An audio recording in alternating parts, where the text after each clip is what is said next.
Chapter 161 Trouble with the System. Admiral, the strongest combat power of the naval headquarters, no matter what period in history, any one of them is the top powerhouse in the big sea, fierce and fierce. Corresponding to it, is their destructive power like a catastrophe. The result of the full shot, think of the original book, Lykusen and Akainu, in order to compete for the position of Marshal, Punk Hazard, who was completely changed by the climate after the war, knows. Inhuman is not enough to describe it. However, the death battle in prison is only a test, or a performance. Naturally, it does not require Kizaru to make a full effort. But considering the destructive power of the general's shot, the final battle was placed on the large square in front of the Navy headquarters, the place where Whitebeard and Ace died. But there is another important reason for Sengoku to put the final battle here. After all, Kayaburu's opponent is that Loa. That little bastard who gets sick all day when he doesn't cause trouble. If he dares to let the fight continue in the arena, how can it be cheaper to rebuild the square than to rebuild the 5-story arena? Well, sure to save a lot of money. Based on these two considerations, or the leadership-style stinginess, Sengoku arranged for the two to fight in the square. At this moment, it's almost dusk, the sun in the west is about to set, ghost. Cough. Because Loya crushed and beat the previous games with absolute strength, the time spent in the front was not much. So there are still a few hours before dusk, and in terms of performance, there is enough time. This afternoon, the Navy, which was practicing and patrolling in the square, suddenly received an emergency evacuation order, and they were also asked to set up a viewing platform within half an hour. The order made a group of soldiers bewildered. Building a viewing platform here. What are you looking at?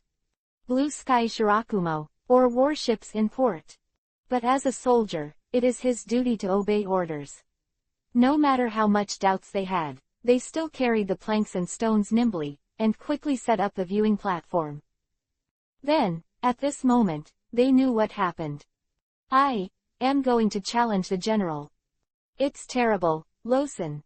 As a celebrity in various senses of the Navy headquarters, the information that Loya was going to fight Kayabu was like a volcanic eruption, quickly detonating the busy but boring Navy headquarters. Countless people skipped work secretly, preparing to witness this cross-century confrontation. Then most of them were pulled back by their respective superiors by their ears.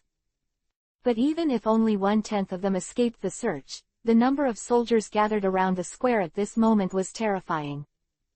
They think they are safe behind doors, boxes, or other clutter from being discovered.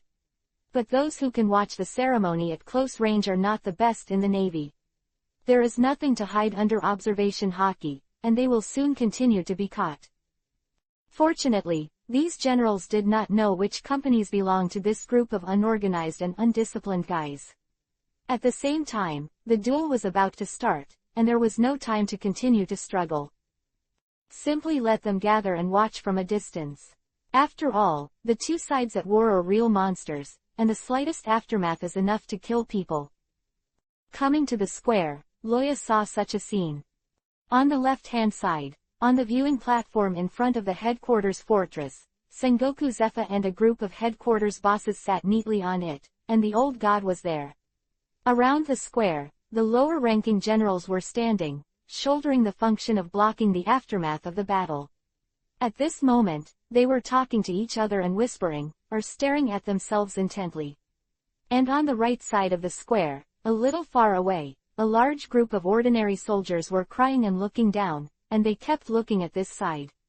There was also a boring person flying squirrel next to him.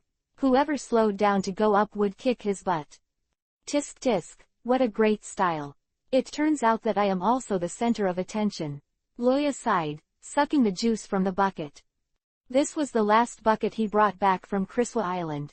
In order to make a good fortune and auspiciousness, he decided not to set up the flag, but drank it first. Whatever he drinks to celebrate after passing. And the ghost knows whether he can last for 30 minutes. I used to sit in front of the computer and watch animations and didn't think they were exaggerating. It was not until he came to this real op world that Loya clearly understood what the so-called general is. Those are absolute monsters.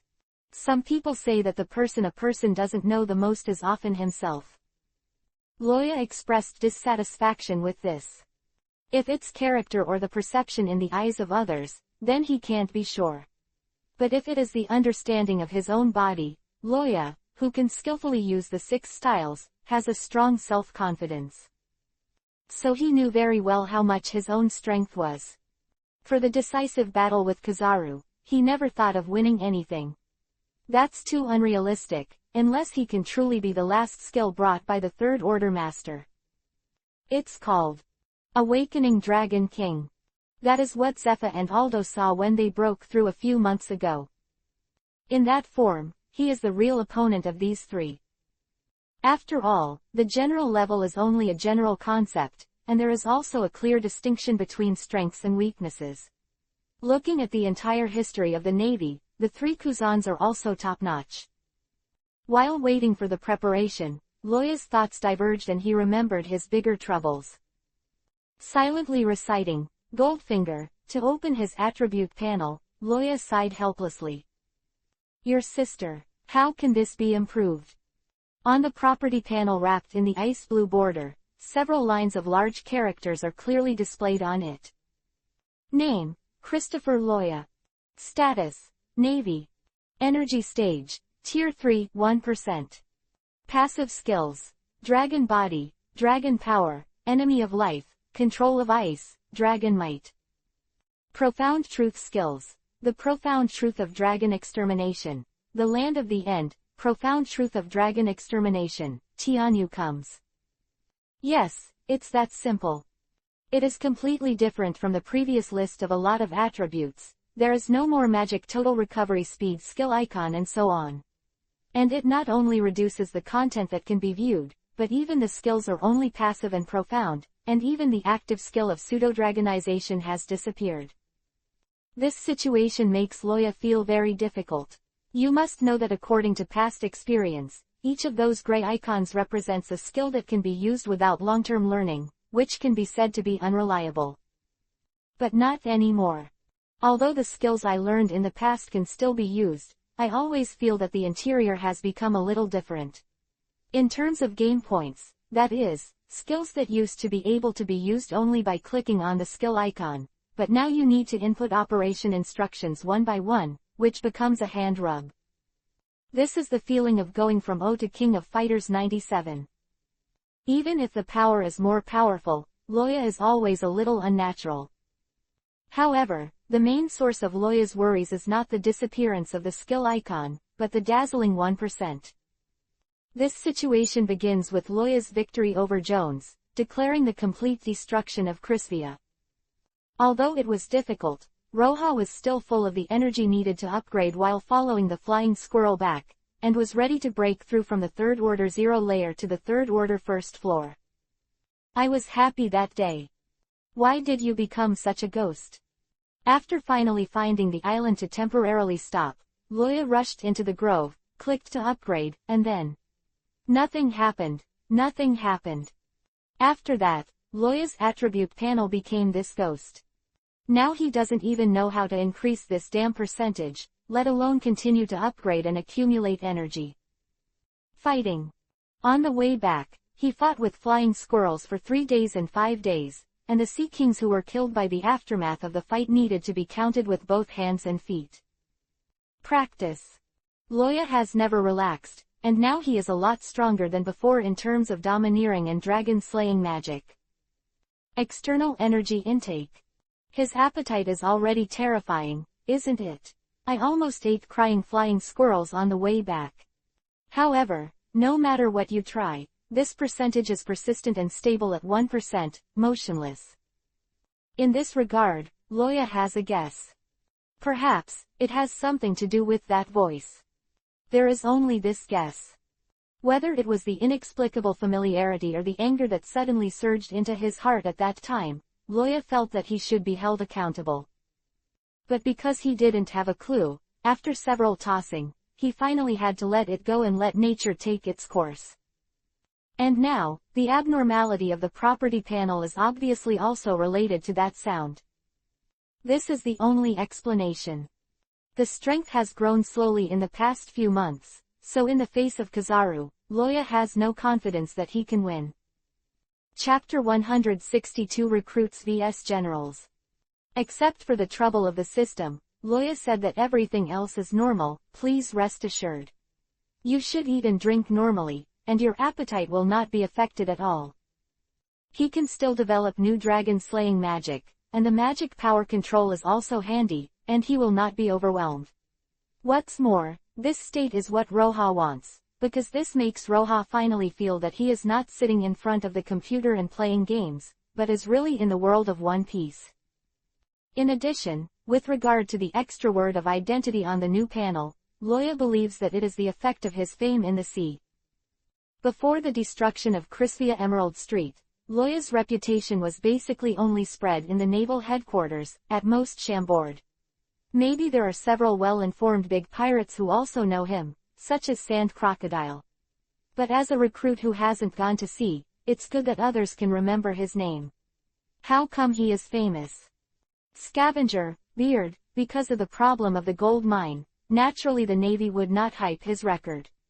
It was not until after the incident of Crispia that the huge dark organization entrenched in the North Sea was completely destroyed, and this unconcealed storm made Loya's name resound throughout the world. Because of his reputation, most of the people who think Loya is a navy, so his identity was finally recognized as a pirate. Well, in fact, these are all speculations by Roya. What is the real situation? No one can say. At this point, all preparations are in place. Around the square, simple protective measures have also been set up. With the cooperation of the generals, generally speaking, nothing will happen. Generally it goes like this. On the viewing platform, Sengoku's left eyelid twitched non-stop. He rubbed his eyes lightly, and continued to watch Kayaburu walking slowly onto the stage. Huh, are you here? Loya's heart skipped a beat and looked back subconsciously. Sure enough, Kizaru, still wearing a yellow and white striped suit, was approaching him step by step. With one hand in his trousers kabuto, he looks more like a bastard who does nothing all day than a dignified admiral. The afternoon sun shone down, strong and dazzling, even with orange-yellow sunglasses. Kizaru frowned. Speaking of which, the sun is so big today. Will be so hot.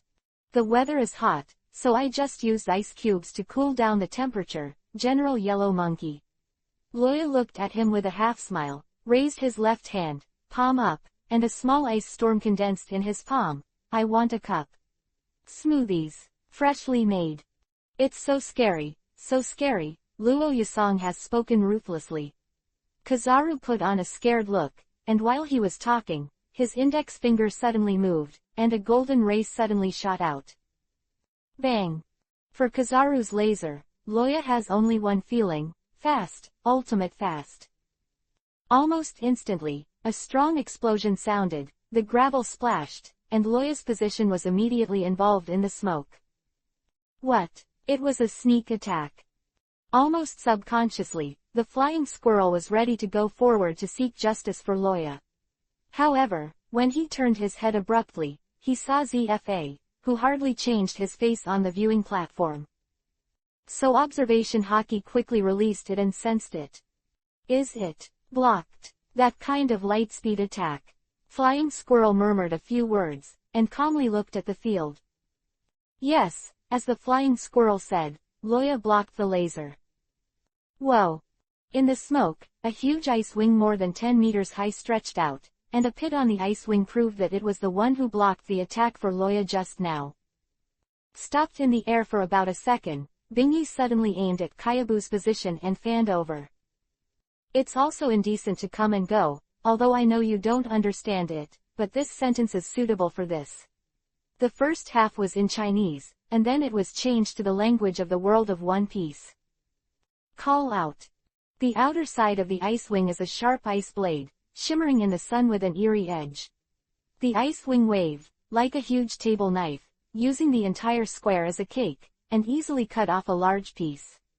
Then the ice wings swept past, and the rock that lost its support fell again, as if it had not been cut in a neat manner. Gollum. The countless watching Navy looked nervously at the stone that was still in the gap, and their pupils dilated. Horror, it's so scary. This is just a tentative fight.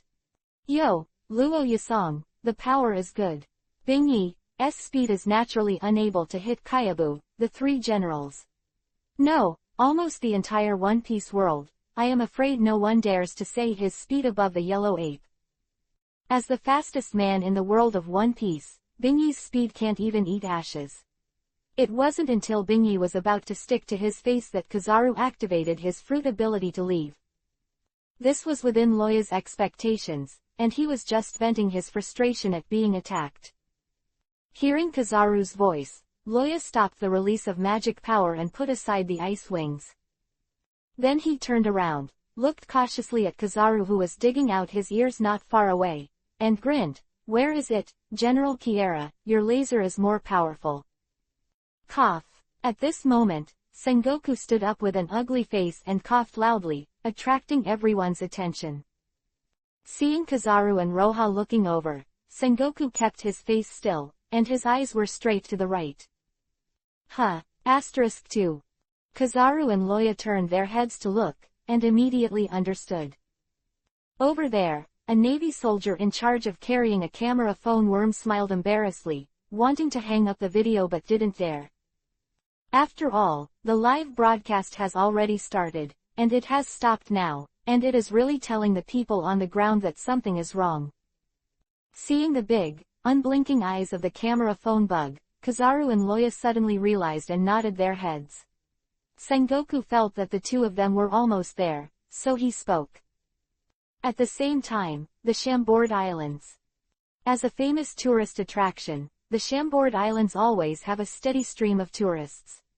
At the same time, the infrastructure here, commonly known as black technology, is very complete. Any street or scenic spot that is a little more prosperous has a huge screen that is 2 or 3 meters long and 2 or 3 meters wide. On weekdays, this is the place where businesses on the Chambord Islands advertise their products, or publish some news or weather forecasts. But today, starting from after 1 o'clock in the afternoon, all the screens were pitch black, which puzzled many people. However, when they saw the line of words in the middle of the screen, they realized that the screen was not powered off, so it did not light up. However, when they recognized those words, countless people went crazy. Because in the center of the screen, the blue font is written like this. At 3 o'clock in the afternoon, the Navy will broadcast the 10th battle of the prison deathmatch live. Everyone is welcome to watch it on time. Recruit vs General. After the words remained bright for a few seconds, the screen turned, and the head portraits of Loya and Kizaru appeared on the screen, separated by a black border, and the burning vs font was so in the blue and gold background conspicuous. The pink and tender young man may still be wondering what a prison battle is. It sounds like an underground boxing match. But that, Recruit vs General, there is no doubt about this. However, a new recruit is going to challenge the dignified admiral. How insane are you? Chapter 163 ignored Sengoku. HMPH, let me tell you, that rumor is true. A boatman shouted in the tavern. I said I saw him in Hethwell, you still don't believe me. My daughter and son are both of him. How could the rescued one admit that he was wrong? Look at him now, the 10th battle in prison. Do you know what that means? What do you mean? People who mocked him before and said, the recruits can't be that strong, pricked up their ears, eagerly expecting answers, including those pirates. Boss Otto, I'll treat you to this glass of wine. Before the boatman called Otto pretended to have an itchy throat, an interesting guy immediately handed over the drink. Well, Otto nodded his head in satisfaction, took a sip from the wine glass, and the cool and fragrant wine slid down his throat, making him shiver in relief, and then he said only then did he continue, you have only been here for a short time, so it is normal for you not to know.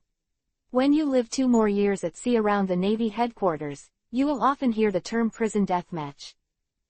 But, with a thud, Otto slammed the cup heavily on the wooden table. However, the most you have heard is who has hit the 7th game, and even the 8th game, it may only be seen once in a few years.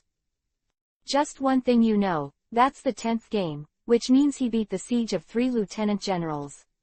Because that was the 9th game. Defeat the lieutenant general, 3. No, not only that, but 3 people are besieging at the same time. Is this really something new recruits can do? Hearing Otto's words, many pirates felt extremely bitter in their hearts. Vice Admiral of the Navy headquarters, what a powerful and glorious figure he is. Otto is just a boatman, so naturally he doesn't know the rule that he only needs to adhere to the 30-minute rule from the beginning of the 7th prison battle. But it is such specious remarks that, for those pirates, they are most shocked and terrified. These guys who have passed through the paradise and are preparing to go to the New World are self-righteous, and they dare not say that they can defeat the Lieutenant General of the Navy headquarters. To put it more nasty, more than 80% of them, against those famous Lieutenant Generals, I am afraid that a face-to-face effort will be defeated, and the difference in strength is one in the sky and one in the ground. And with that kind of existence, the 3 peoples siege together even failed. That navy named Loya is now even more ready to challenge the general. What a terrifying force this is. If they knew that Loya's 9th game was not only past, but also that Lieutenant General Dalmesia and others took the initiative to abstain, I don't know how they would feel. After listening to Otto's words, the whole tavern was silent, as if someone had pressed the pause button. I don't know how long it took, and suddenly, the repeated pictures on the screen began to come alive, attracting their attention. Huh, that's... A pirate stared blankly at the screen, his eyes widening. Big. General. Yellow Monkey. S. At this moment, everyone took a deep breath and stared at the screen with different expressions. Admiral Pelusolino, codenamed Kazuna, turned out to be really him. This time, things are really going to change. Area 13 of the Chambord archipelago, where Shachi ripped off bar, is still as empty as ever today. It is said that since the name of this bar was released, the number of pirates who dare to come here to drink is really less and less, and almost no one cares about it until now. If you see guests here one day, then there is no doubt that they must be newcomers who have just come to Chambord. Moreover, it is located on number 13, which is one of the most chaotic areas in Chambord. Without the pirates, you can't expect civilians to come to the bar. Especially at this time, there was no big screen at the entrance of the bar, and the guys who wanted to watch the Battle of the Century ran to the square in the distance early, which caused the place to be as quiet as a ghost for 100 meters. However, in the world of One Piece with black technology, you only need a few special phone bugs to watch the live broadcast. As a supernatural intelligence house, these phone bugs can still be obtained. The proprietress Shachi held her hands up and leaned gracefully on the bar, holding a lady's cigarette between her index and middle fingers, exuding a powerful royal aura all over her body. When Huang Yuan appeared, Shachi's hand trembled inaudibly. It's really Huang Yuan, old man, do you think that little brother Loya can pass? On the table not far from Shachi, Rayleigh, who used to be the deputy captain of the dignified One Piece Roger, Pluto, and now a Chambord coder and an old man who touches porcelain, took a gulp of wine and said with a smile, well, I'll just do this. I don't know. However, if the opponent is that Kizaru, it is absolutely impossible to complete the test by defeating it. As a veteran of the same period as Carp Sengoku and others, Rayleigh knows the rules of the deathmatch in prison, and at the same time knows how bad Kizaru's ability is. Even if Roha can defeat him in a head-to-head battle, if he uses the fruit power to escape, then Roha is really incapable of doing it. That is to say, Kid Loya only has to find a way to support it for half an hour. That's not too difficult, Shali said while breathing out a smoke ring. Let's see what he's going to do, after all. The speed of the Kiwi is the most threatening force in addition to escaping. Exactly. Rayleigh wiped off the liquor from his beard and replied with a smile. Then, he looked at Loya on the screen and grinned. I hope you can give us a little surprise, Christopher Loya. Kizaru's speed doesn't need to be questioned too much. If he is fully used, there is no problem in hanging Roya. Before learning the 6 forms, Loya suffered a lot in terms of speed. Although he is already very fast now, and even developed a second-stage acceleration with his powerful physique, it is unscientific not to suffer from a bug-level speed like the glitter fruit. After a short test, the two smiled at each other, and before Sengoku continued to speak, the ice spear and the laser collided again immediately. By the way, did Marshal Sengoku say something just now? Oops, don't care, I hate the leader's gibberish talking about the opening remarks endlessly. It's better to play early. Zephyr, don't stop me. I must teach them a good lesson today and let them know what rules are. Sengoku is so angry. What are these two bastards doing at such a serious moment? Do you know how many people are watching? The Navy's face is nowhere to be seen, and the Akainu's face was deformed with anger. Oh, it was I who pressed him. I just said a word, okay.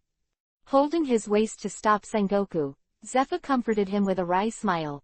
Forget it, they've all started, you're breaking the rules by going down now. Hey, that's true. Sengoku sighed heavily and said in frustration. What good children these guys used to be, but now they've been brought down by Loya, it's all Loya's fault. Zephyr looked at him with a bit of speechlessness. It was obviously because you liked long speeches to be hated by others, and this made Kizaru choose not to listen to your nonsense and start directly. You've been better in the past, do you think they'll do it again? In the end, you were fine, and you blamed my disciple for bringing people down. This made Zephyr very angry. When Loya and Kayabu fought, all the spectators on Shamboard Island 079 also felt very speechless. If we hadn't been in front of the screen, I thought I'd miss the opening. In such a serious, unprecedented grand occasion, both sides of the battle even left the sponsor's spokesman aside and started the game on their own. Can you believe it? It's no wonder that Sengoku has rarely appeared in front of the public in recent years. With such a subordinate, he must have a lot more white hair. Chapter 164 Ignore the Elemental Ice. The battle started without warning, at least when Sengoku was unprepared. A long-range attack was released, and the collision and explosion opened the curtain of the battle. The two sides exchanged saliva. After a few tentative fights, Loya, who knew that he was at a disadvantage, turned his head back and pulled the distance away, then knelt on one knee on the ground and pressed his palm hard on the ground. Icefield Chinlintu. Bang bang bang, bang bang bang. In the square covered with slate, countless ice thorns suddenly appeared, and the hard slate instantly became tattered. The ice thorns are densely packed like gravel. If someone falls on it, it can be used as a shower in the blink of an eye. Hey, there are so many, it's really scary and scary attacks. But physical attacks like ice cubes are useless to me, Luo Yasong.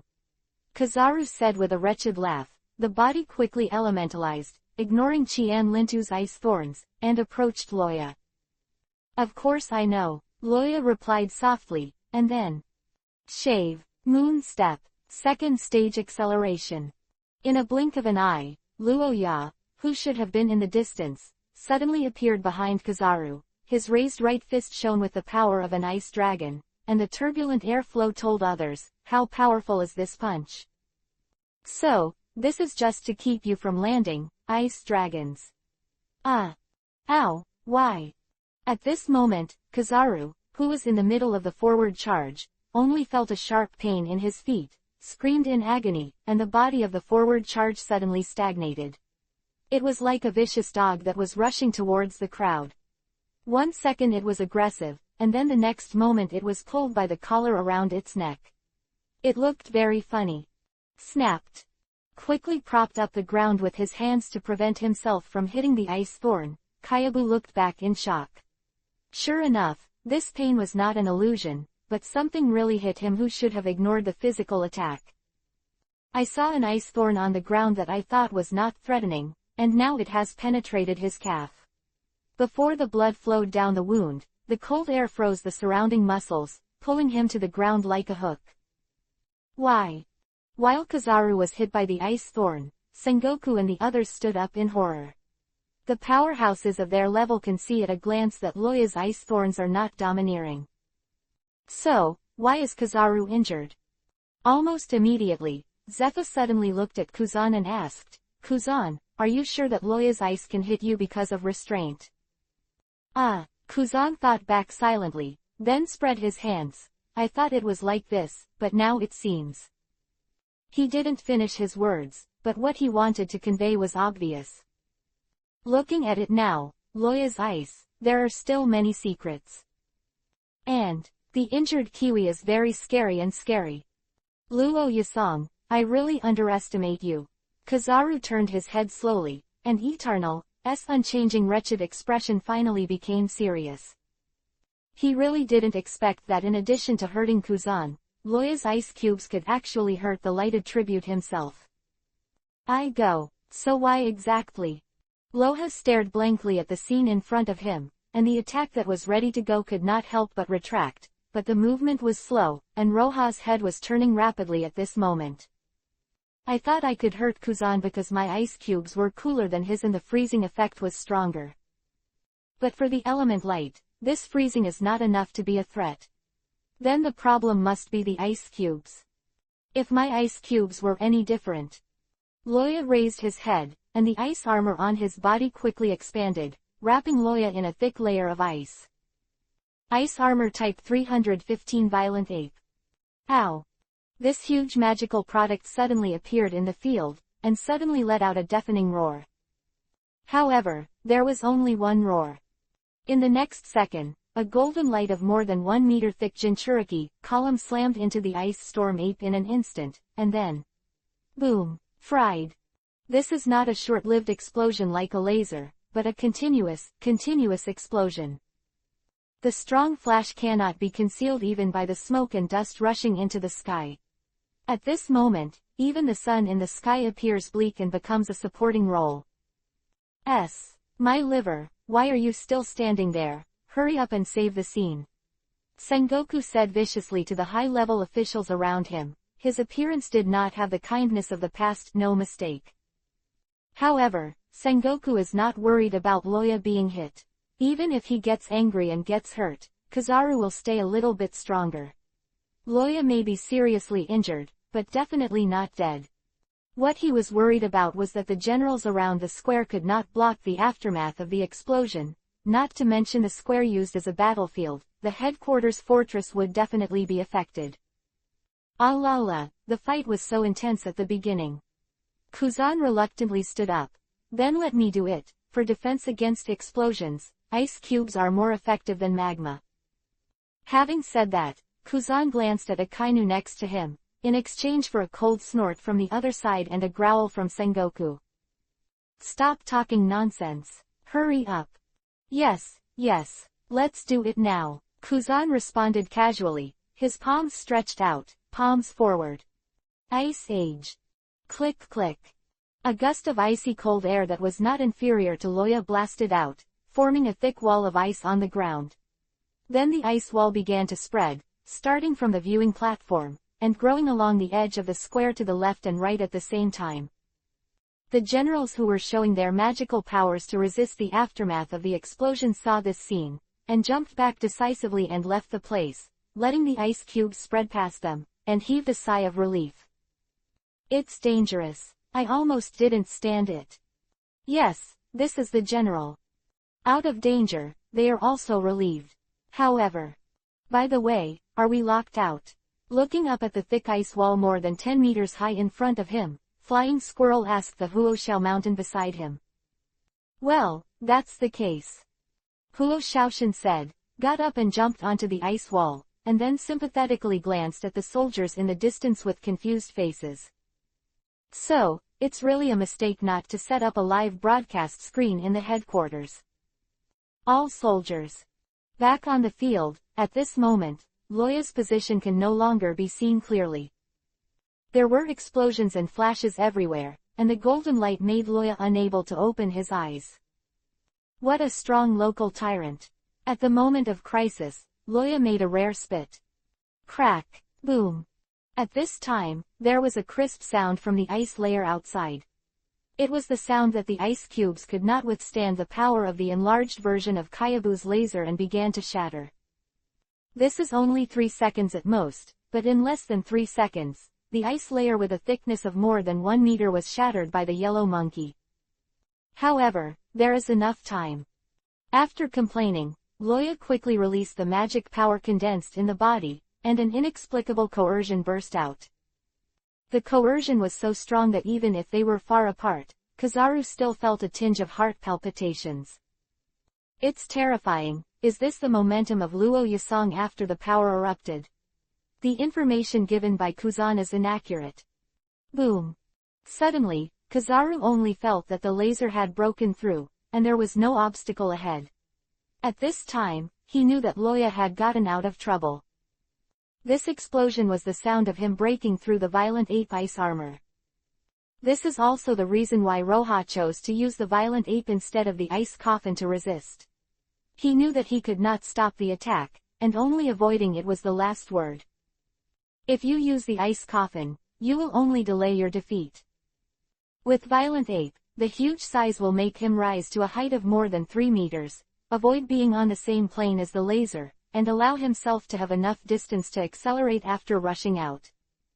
Shish. Sure enough, Loya just rushed out, and a few thumb-sized beams of light Jinchuriki column instantly penetrated where he was before. If it wasn't for those microhates brought by Violent Ape, even if the lightspeed laser attack of Kizaru wouldn't penetrate him, it would still make him suffer. Whoa! The 2 huge dragon wings unfolded, allowing Loya to stand high in the sky, and the incomparably cold golden vertical pupils stared at the yellow monkey. An invisible and intangible sense of danger enveloped the entire square, suffocating. Scales, vertical pupils, wings. Is this your true power, Rosen? Chapter 165 The Yellow Monkey Who Does Not Play Cards According to the Routine. That Kiwi was injured. It's not true. Now, who knows if it's true? Just like in the Admiralty Square, at the same time, the Chambord Islands were also in shock. Most people didn't see what happened just now, but the ice thorn on Yellow Ape's leg that still stabbed in the flesh after it was broken could not deceive anyone. That is to say, the Navy's strongest combat power, the dignified generation of generals, the top powerhouse on the Great Route, was really injured by a recruit. Seeing this scene, countless pirates murmured speechlessly and felt bitter in their hearts. In the eyes of my group of pirates, the Admiral of the Navy is so high and untouchable. No matter how happy I am, there are times when I worry about meeting the Admiral. And it is such a terrifying existence that he will be injured by a recruit who has not yet walked out of the recruit camp. It is definitely not that Kyabu is too weak, the pirates can be sure of this. This is the lesson of blood and tears. Then there is only one answer, and that is the recruit, who is really too strong. Could it be that the era of the Navy has finally come again? Some elderly people thought so, still remembering the days when the 3 current generals just went to sea. How strong was the Navy at that time, with the remnants of executing Roger, who would dare to confront him at sea? The so-called Great Voyage Age is nothing but a group of bereaved dogs lingering in the cracks between the Navy and the big pirates. I thought that the first generation of naval recruits in recent years was not as good as the first generation, and that this force would decline soon. I did not expect such a strong man to appear this year.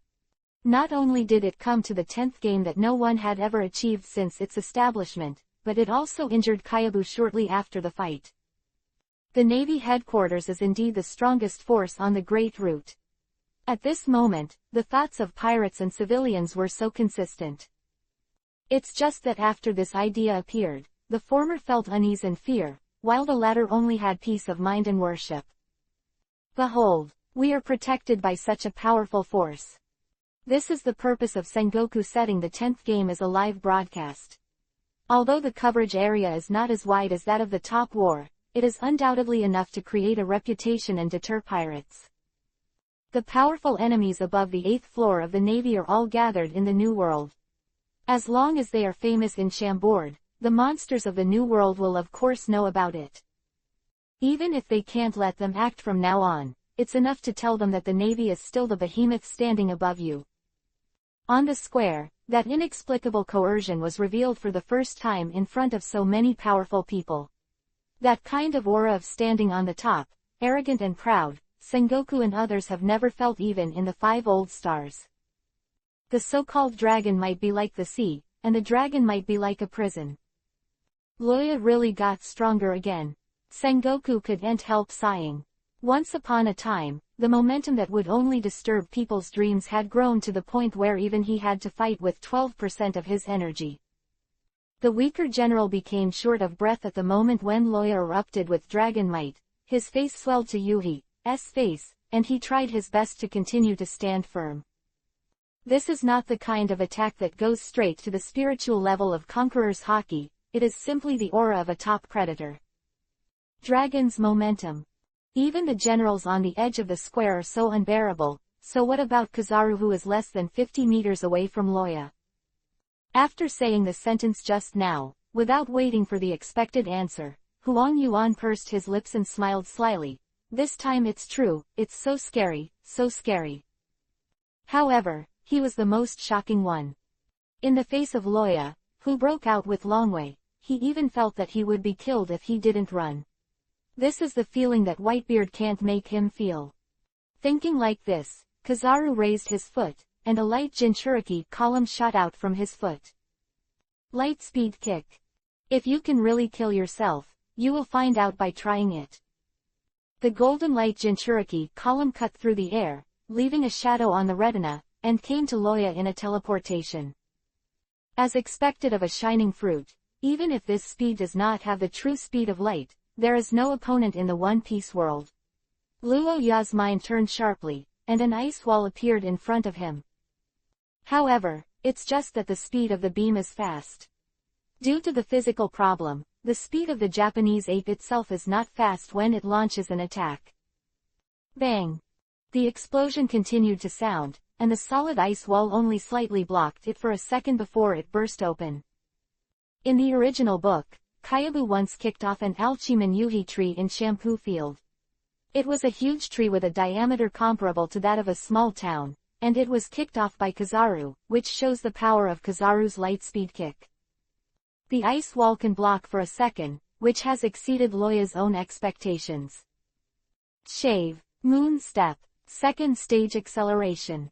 With the blocking of the ice wall, Loya moved quickly, and the powerful increase brought by the pseudo-dragonization made Loya's speed reach an incredible level. Almost the moment Roha disappeared in place, Kizaru's observation Haki immediately began to warn, and he decisively reflected himself with the 8-foot mirror without thinking. 6 Kings Absolute Spear, Heavy Front. Almost the moment Kizaru left, Loya instantly appeared in the position where he stood before. The light blue dragon scales on the fist turned blue and black, and an extremely dangerous aura emanated from the fist. Boom! Although the heavy front used with one hand is more than twice as powerful as that with 2 hands, but with a powerful physique bonus, Loya's punch is still not to be underestimated. An invisible shock wave was emitted, and a deep pit the size of a bucket suddenly appeared on the ground, which was bottomless at first glance. There was no gravel or debris around, because those things were instantly shattered by the shock wave. It is not surprising that Kizaru can dodge. No matter how fast the heavy front is, it is also a revision of the 6 Kings Absolute Spear. There is still time to charge up, but it is very short. The reason he did this was just for a test. The speed of Loya's explosion limit is so amazing, the poor Japanese ape can only use the fruit ability to avoid, but even so, he was still rubbed by the heavy front. Sure enough, a simple shock wave can't hurt Kizaru, only armament Haki can. Feeling the touch on his hand, Loya condensed, if there is any difference between my ice cubes, then there is only magic power. That's it. That is to say, I don't use domineering, I can still touch the entity of the natural fruit ability. Thinking of this, Loya raised his head and grinned at the yellow monkey in the distance. General Yellow Monkey, I just discovered an amazing thing, do you want to hear it? I don't want to. Loya. Director, what if others don't cooperate? Wrong script. Kizaru's words almost choked Loya to the ground, but he didn't have the time to tangle, because Kizaru used an 8-foot mirror to reflect himself to the high school, aiming down and extending his palm. 8-foot Joan Tomo. Shish. Countless dazzling golden balls of light fell down like raindrops, densely covering the sky and the sun. And don't look at those light balls are very small, but the power of each explosion is not weaker than grenades. You don't play cards according to the routine. Looking at the ball of light that covered the entire sky, Loya's face became very ugly. What is certain is that in the face of these balls of light, Roha can defend if he wants to defend. But at the same time defending, wouldn't Kisamu take the opportunity to make a move? When their strength has reached their level, large-scale attacks are only used to harass the enemy and lure the enemy, and they never expect to solve the battle with a single move to clear the field. So in addition to blocking, the rest is evasion. Loya looked left and right, his face darkened, and he cursed in a low voice, "A lot of age is so shameless." Kazuna's Bakujang Tomo not only covers the sky, but also covers the ground. With just one glance, Loya judged the coverage area of the attack. That area just fills the square. If he wants to hide, then go to hide outside the ice wall. However, in that way, Kizaru will win directly. You can't block, you can't dodge. Loya felt extremely uncomfortable at the moment. Obviously he used to have a high advantage in the past, but he did not expect to be washed away by others today. After all, it was too fast and too shameless for Kizaru to use the 8-foot mirror to reflect each other, and Loya had no good way to catch him. It's not like I can't do anything at all. He raised his right hand, grabbed his left hand on his wrist, and spread his palm as well. Ice bomb, burst. Chapter 166 Kizaru's Sky Kicks at the Speed of Light. Come, hurt each other. Isn't it just littering? Ho afraid of Ho. A round of diamond-shaped ice cubes met the ball of light head-on, and the two collided in mid-air, and a dense explosion sounded in the air. Not a single ball of light could break through the ice bomb's firepower network, and the scene froze in place for a while. It's awesome. Yeah, I thought that General Kasaragi had increased the number of light balls, and Loya, who had nowhere to dodge, could only resist. Ha ha ha, I didn't expect Loya to have this skill. General Kizaru should be very angry. Hearing the discussion in his ear, Zephyr proudly raised his eyebrows at Sengoku, as if he was saying, "Is this old man's disciple very powerful?" In response, Sengoku pursed his lips, leaving him alone to watch the two fight. Kizaru had already seen that the situation was wrong. After the outbreak, the strength and quantity of the Loya frost bombs increased a lot, and even managed to resist his own Bakujang Tomo for a while. But now it's not that he can stop if he wants to. The ice bomb infused with Dragon Slayer magic is powerful, and Loya can't see a trace of fatigue. If he dares to stop the light ball, then countless ice bombs will swept in. You know, Loya's ice can hurt his elemental self, so many ice bombs explode around him, and his fate can be imagined. Not to die, but certainly to live rather than die. After all, he is Kizaru, the weakest existence among the three generals in physical skills and domineering. When the fruit ability is restrained, it must not be a good thing waiting for him. So Kizaru had to continue firing the ball of light, while quietly condensing the 8-foot mirror, preparing to escape. However, Loya had already noticed Kizaru's movements. A special diamond-shaped ice cube condensed on the finger, whirling hummingly, and a trace of ice line circled on it, gradually wrapping around the ice cube. Frozen bomb changed spider silk. Completing the magic calmly, Loya quietly mixed it with ordinary ice bombs and launched them together. In mid-air, Kizaru, who was about to move, suddenly palpitated and felt a sense of danger. He looked around, and the thing that gave him a sense of danger came from below, the location of Loya's ice bomb. But, will these bombs hurt you? Kizaru thought strangely, but the top priority is not to consider the reason, but to leave this position. This is true with or without warning from observation Haki. But just when he turned into a particle of light and was about to leave, the crisis came. Bang! This explosion is no different from the previous one, and its power is the same as that of an ordinary ice bomb. However, at the moment of the explosion, countless thin ice strands suddenly exploded, like rubber bands that were broken one by one. The speed was so fast, and the arrival was so unexpected. At this moment, an alarm rang out in Kizaru's mind, and he abruptly stopped his forward movement and tried his best to pull his neck back. Laugh. However, he is just a yellow ape, and his speed is really limited when he does not use the fruit ability. Even if he reacted immediately and avoided the end of his throat being slit, the sharp ice line still left a bloodstain on his chin. A few drops of blood splashed into the air, causing countless people to be horrified.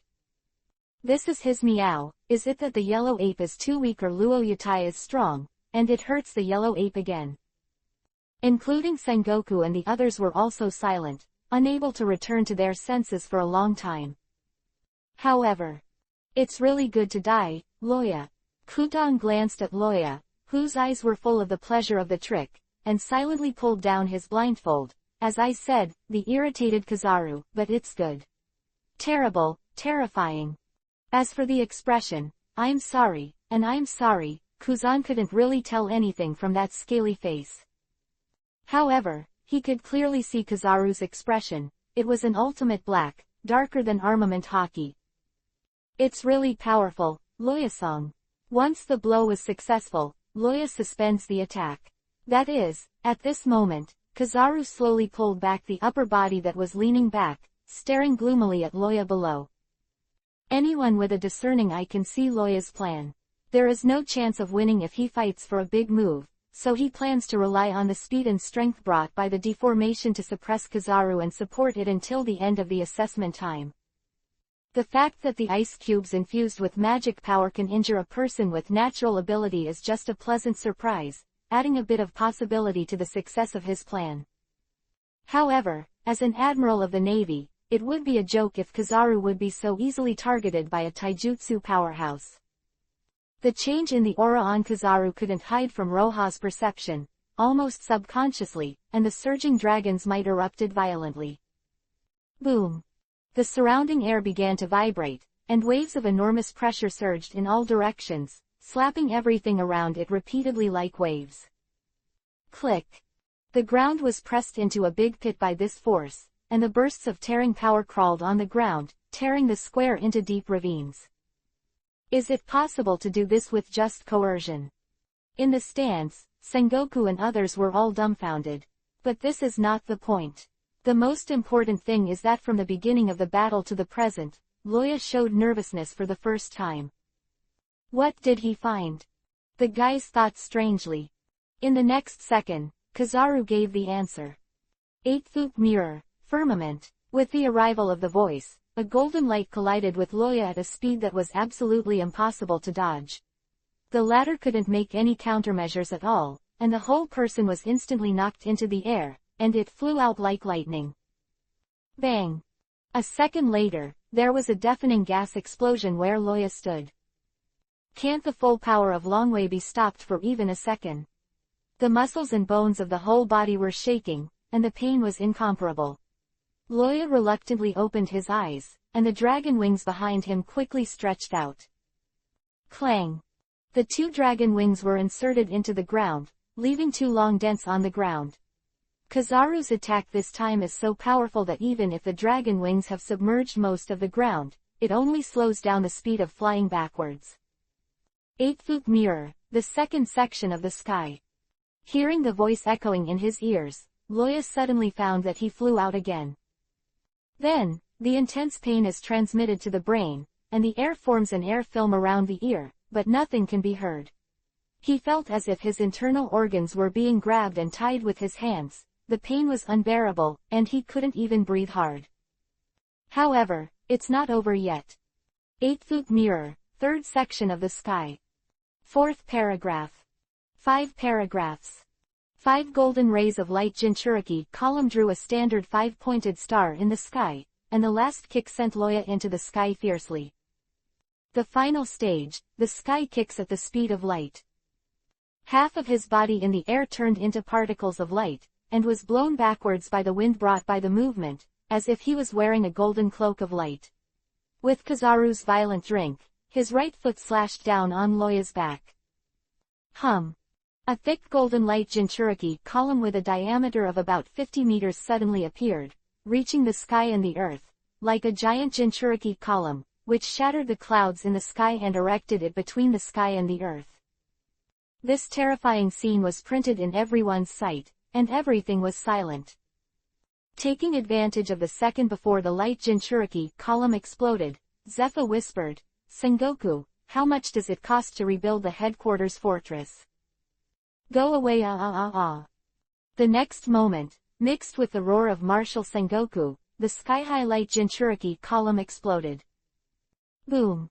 The entire Malinfado trembled, not like an earthquake, but his meow.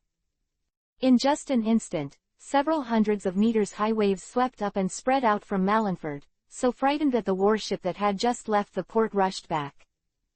On the other side of the island, Garp, who was sitting on the ruins of the dog-headed warship, looked back suddenly, and was immediately stunned by the hundreds of meters of waves and the burst of light Jinchuriki column. What is it this time? Are UTM finished? Chapter 167 The battle is fierce. Ice Age.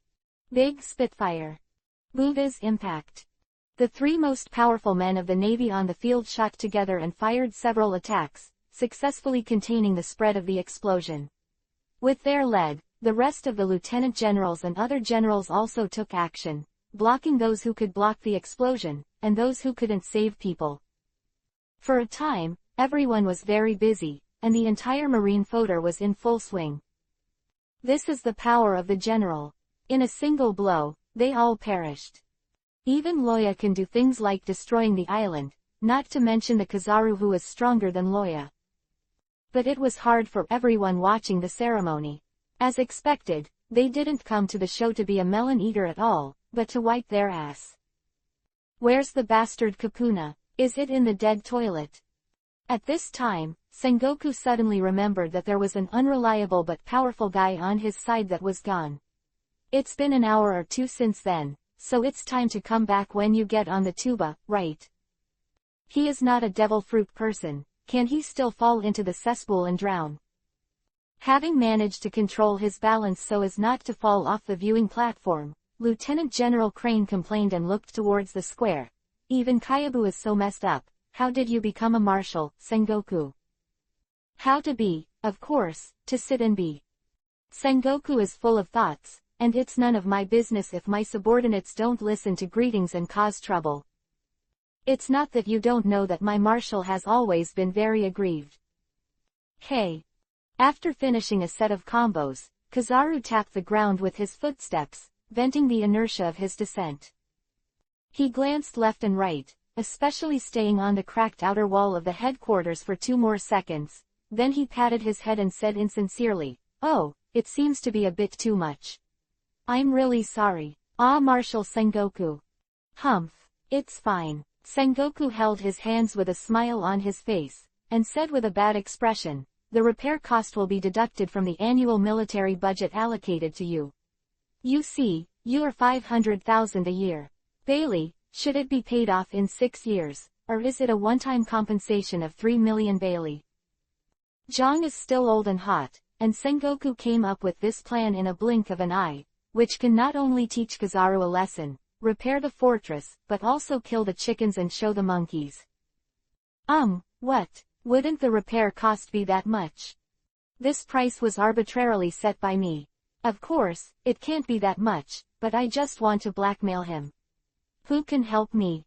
What? Loya also participated in the sabotage. Che, what is there to gain from a newly graduated recruit? But, cough. Kizaru was choked by Sengoku's move, and the anger that he had just felt comfortable couldn't control. But before he could say anything, the pain in his chest made him cough uncontrollably. Sengoku and others looked at him strangely, not knowing when he was injured. Kizaru ignored Sengoku and turned his head to look at the huge pit shrouded in smoke, his eyes calm. What a terrible and terrible newcomer, can he resist an attack of this level? Just now, when he briefly charged up to release the last kick, Loya, who thought he had been beaten and had no power to fight back, suddenly burst out and pressed his palm on his chest. Although he quickly moved away from the other party, it was only a momentary contact, and the powerful ice dragon force still ruthlessly penetrated into his chest. I didn't think much about maintaining the elementalization just now, but now I stopped attacking, the adrenaline decreased, and the heart-piercing pain broke out completely. Trying to control his breathing, Kizaru suppressed the pain that his internal organs were frozen, and squatted down at the edge of the big pit, smiling wretchedly. Yo, Lawson, still alive. Dead, still dead. No, lying on his back at the bottom of the huge pit, Loya reluctantly opened his eyes and glanced at the yellow monkey.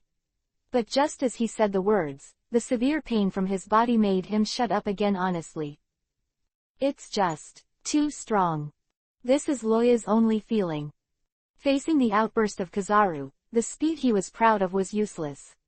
Not to mention grasping the loopholes of the yellow monkey, it took all his strength to pass out without being kicked in the head by the yellow monkey.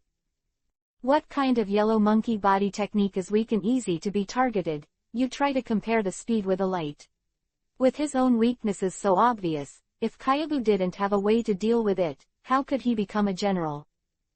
It is because he has developed the glitter fruit to an unprecedented degree, the speed of light and the power brought by the speed of light, so that he can ignore his own weakness and compete with the strong on the sea.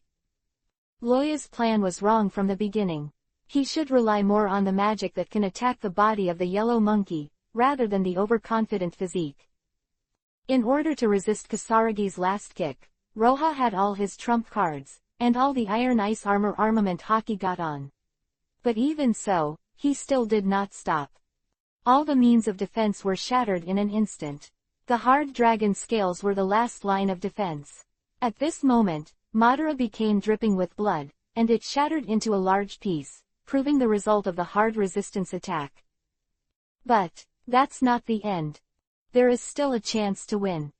Lifting his head and closing his eyes, the life aura of Kizaru is so clear and bright under the perception of the enemy of living beings. The wizards in fairy tale are not mages of Azeroth. They need physical strength in addition to magic power to release magic. This is similar to the fruit ability users in the Op world, so in the eyes of Kizaru, Loya, who can't move, is no threat at this moment. However, that only requires physical strength. It does not mean that magic cannot be used without physical strength. Kazuna squatted on the edge of the big pit, and a ball of golden light gradually converged on his fingers. Tisk tisk, that's really a pity. But even I have suffered a big loss for being able to persist for so long. Luo Yasong's the strength is really terrifying. Quote. However, that's it for now. Remember your score, Loya, 16 minutes and 30 seconds. Saying that, the yellow monkey raised his finger, and the golden laser light swept through the air, hitting Loya's stomach accurately. Then, boom. Hearing the familiar explosion sound in his ears, Kizaru's expression changed, and just as he was about to lift his foot to leave, an ice belt suddenly burst out of the ground, entangling his foot. I've caught you, General Kizaru. Luo Ya, who was hiding behind the ice wall, smiled slightly. Between the magic vibrations, an ice Jinchuriki column suddenly protruded from the ground behind him, and pushed him out of the depths. Pit. Armament Haki. Looking down at the blue-black substance condensed on the ice belt, Kizaru gave up the urge to smash it directly. Then he looked up at Loya in the air and said with a smile, "Then, what are you going to do, Loya-san? Just because you can't move your hands and feet now, are you still going to beat me?" Yes, Loya's hands and feet are not obeying at all, and the severe pain makes his fingers tremble slightly, just like a thrombosis patient. Even jumping out of the pit relies on the inertia brought by the impact of the ice Jinchuriki column, rather than his own movement. It's impossible to beat you, I know this very well. In mid-air, Loya's limbs were drooping, his wings were hanging down, and his appearance was extremely miserable. However, his head was held high, and his eyes were still so determined and full of fighting intent. I don't want to fall in this place, though. Because of my dream, I am the strongest in the world. Inhale. Loya opened his mouth wide and took a deep breath. The intense pain in his lungs and heart made him almost shut his breath. But he still held on, with his cheeks puffed up, Loya pointed his head at Kizaru, who was caught by the ice and couldn't be elementalized, and a smile flashed in his eyes.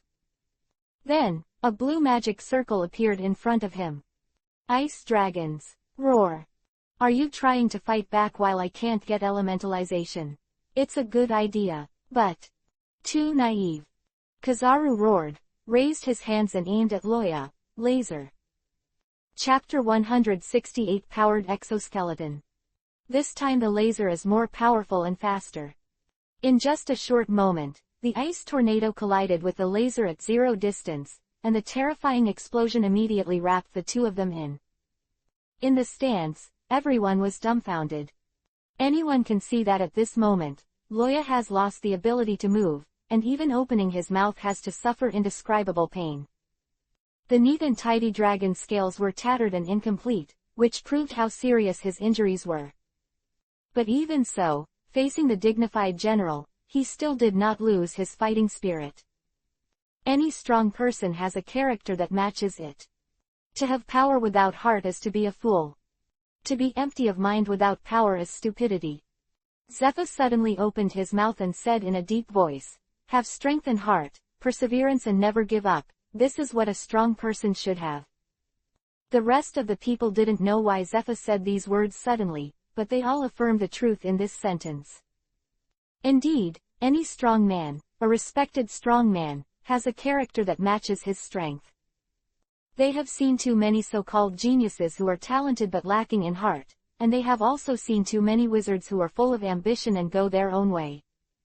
However, it is the group of them who think they are ordinary people who have survived until now. There is no other reason. They are as strong as they are, but without exception, they are all tough guys. For a goal, there is no complaint for decades of perseverance. In the face of adversity, even if he knew he would die, he never gave up. Today's Loya has done it, so he has won the respect of all the generals. But a few people had different expressions after listening to Zephyr's words, and they didn't know what they were thinking. Among them, there are Sengoku and Lieutenant General Crane. I just listened to Lieutenant General He's slow interface and said, "The last time I heard this sentence, it was when Marshal Kong said it to us when we graduated from the boot camp. I really miss it. In a blink of an eye, so many years have passed." Yeah, time flies really fast. Zephyr lit a cigar after a long time and took a greedy sip. Because of this sentence, I was fooled by Marshal Kong, the most difficult thing in taijutsu. I have been on the road all the way to the present. I have rejected the devil fruit in front of me. Sengoku is still smart, just take it and eat it.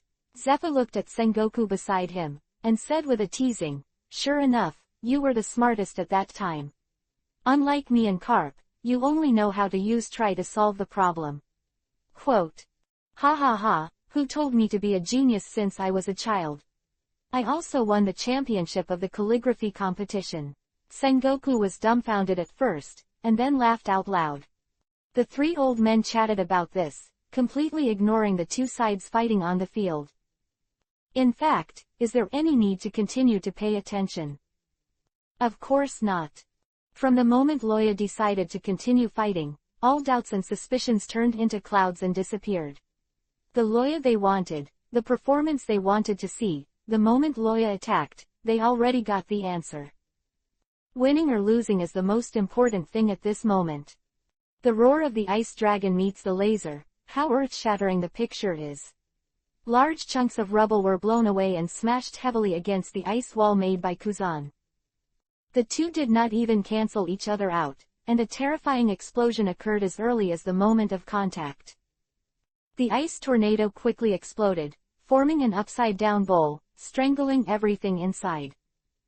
In comparison, the destructive power of the laser after the explosion is completely incomparable. In addition to the explosive power being stronger than the former, the follow-up damage is almost zero for the two on the field. Jingle jingle. This is the sound of ice chips and gravel hitting the two of them, but Roha can only rely on the ice armor to defend barely at the moment, and Kizaru is using armament hockey. The Ice Dragon Slayer mage does not have the ability to be immune to ice cubes. Besides, the ice chips in the cutting are more physical attacks, not pure ice attribute magic. The powerful resilience brought by the body of the dragon can quickly heal the injury under the bonus of life return. It is better to avoid these secondary injuries if they can be avoided. Making up his mind, Loya shoots an ice Jinchuriki column with his hand, knocking himself up. Whoosh! The sound of breaking the air sounded, and with the ice armor on, Loya rushed out of the area where the ice storm was raging. At the same time, Kizaru shot a channel with a smaller laser, and continued to use the 8-foot mirror to leave the explosion range. Floating in midair, Kizaru looked at Loya, who was trying to stand firm on the ground with emotion. "You've done a great job, Loya. Really, better than we were back then. Should I say thank you now, General Kizaru?" Loya grinned, grabbing his right arm with his left hand and twisting it down hard. Click. The twisted and grotesquely dislocated right hand was recovered very well, and the crisp sound of Kiba's teeth was sore.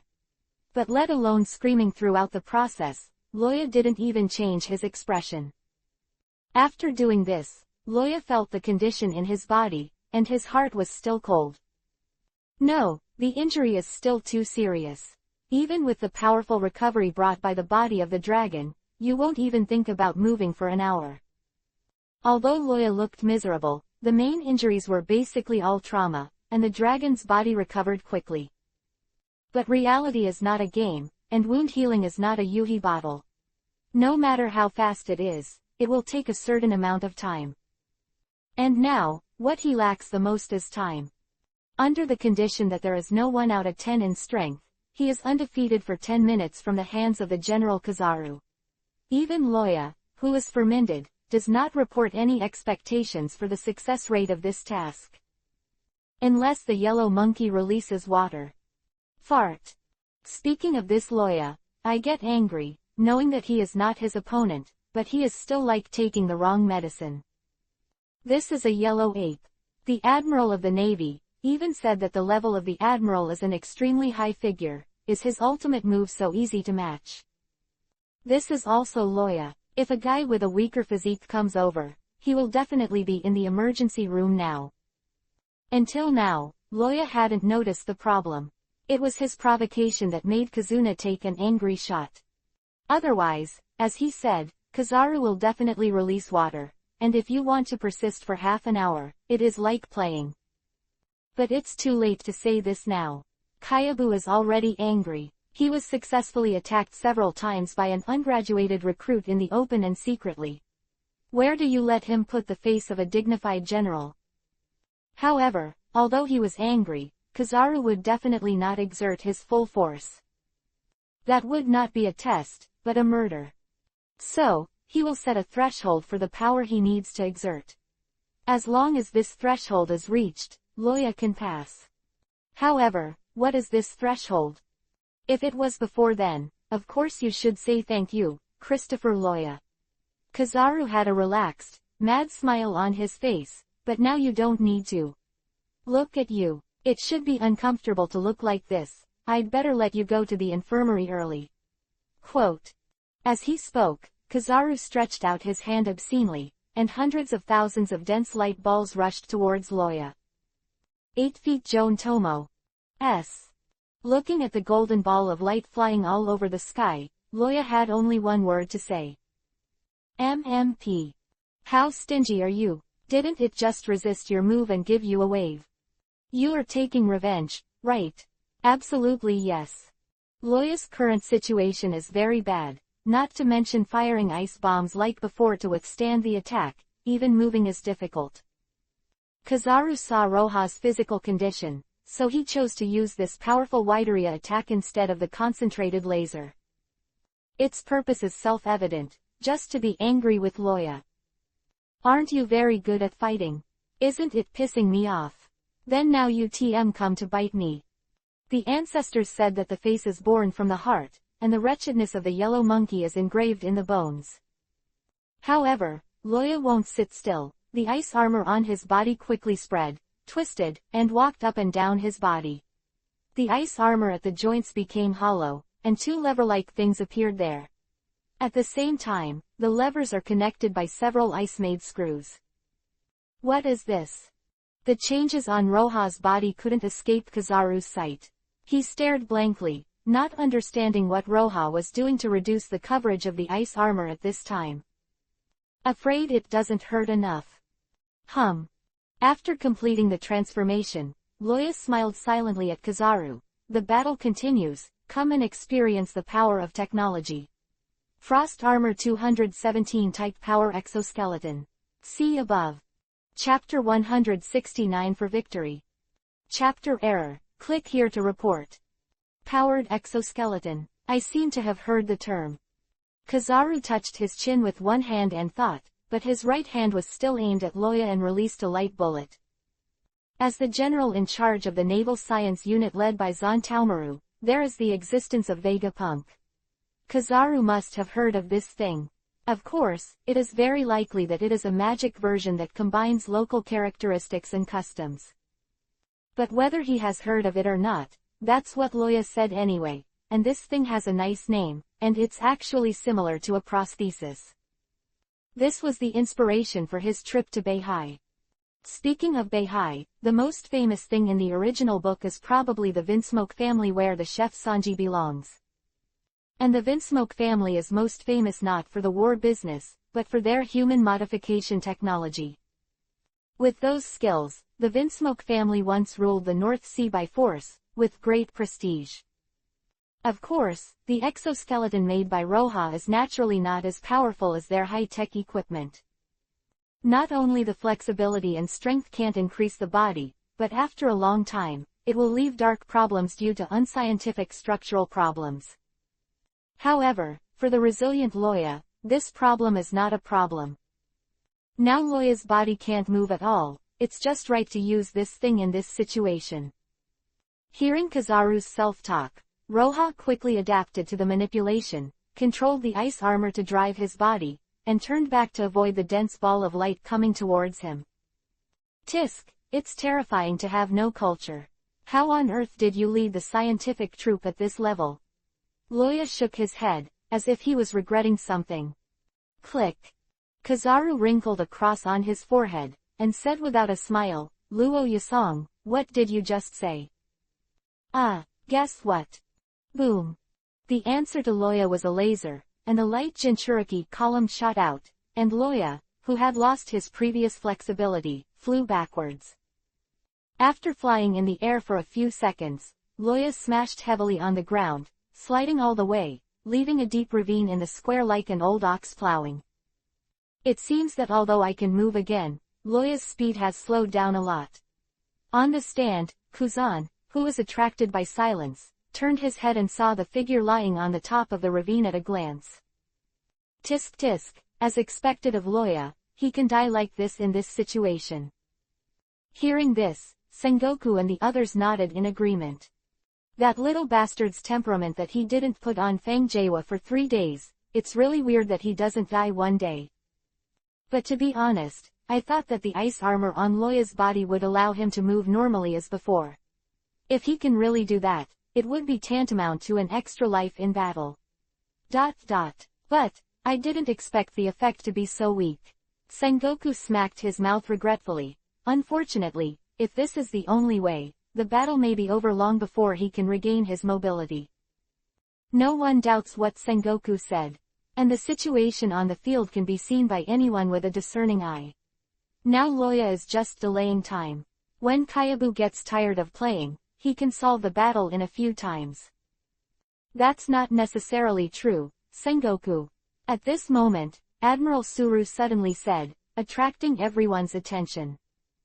Facing everyone's doubtful eyes, Lieutenant General Crane smiled lightly. Kazuna's opponent is that Loya after all. Do you think, given his character, he would do such useless work and wait to die?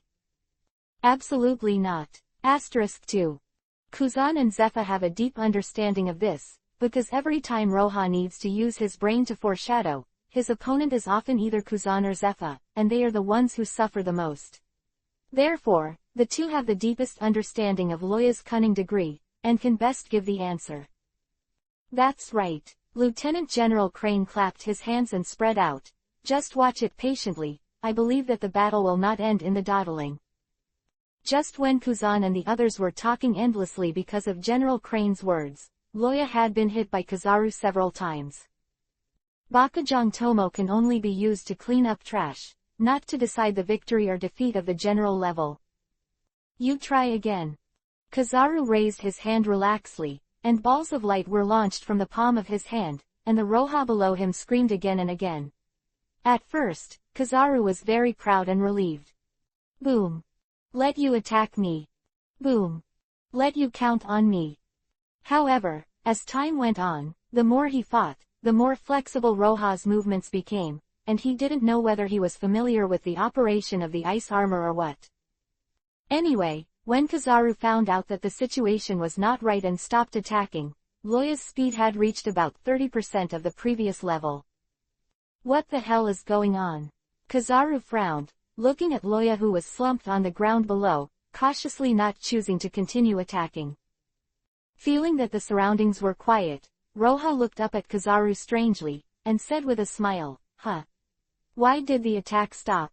Go on, Lord Kizaru. If you continue like this, I will last for 30 minutes. Oh.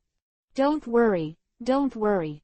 Huang Yuan spread his hands, showing an indifferent smile. "If I really want to defeat you, it will only be a momentary thing, but it will be very boring to do so. Now, I'm curious why your movements are so sensitive. Is it because of that exoskeleton?" "Well, guess what? Guess me guessing." Cough, cough, cough. Roha asked impatiently, and Roya looked very strange, almost thinking that the yellow monkey was also a transmigrator. Loya's resilience is very strong, which Kizaru knows very well.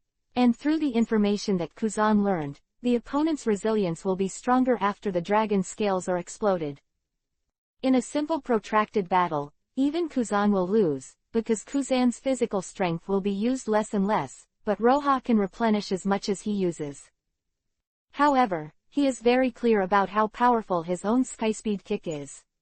Even if the original resilience is doubled, Loya should not recover to this level in just a few minutes. You must know that if you follow this rhythm, I am afraid that in a few minutes, if you are not serious, you will return to the way the battle just started. Isn't it true? Kizaru looked at Loya calmly, but his fixed expression, no matter how serious it was, couldn't achieve the desired effect. After saying this, Kizaru shot a light ball again. The target is still Loya. No matter how you do it, but as long as you continue to attack you harder, you will eventually fall. I said that's right, Rosen.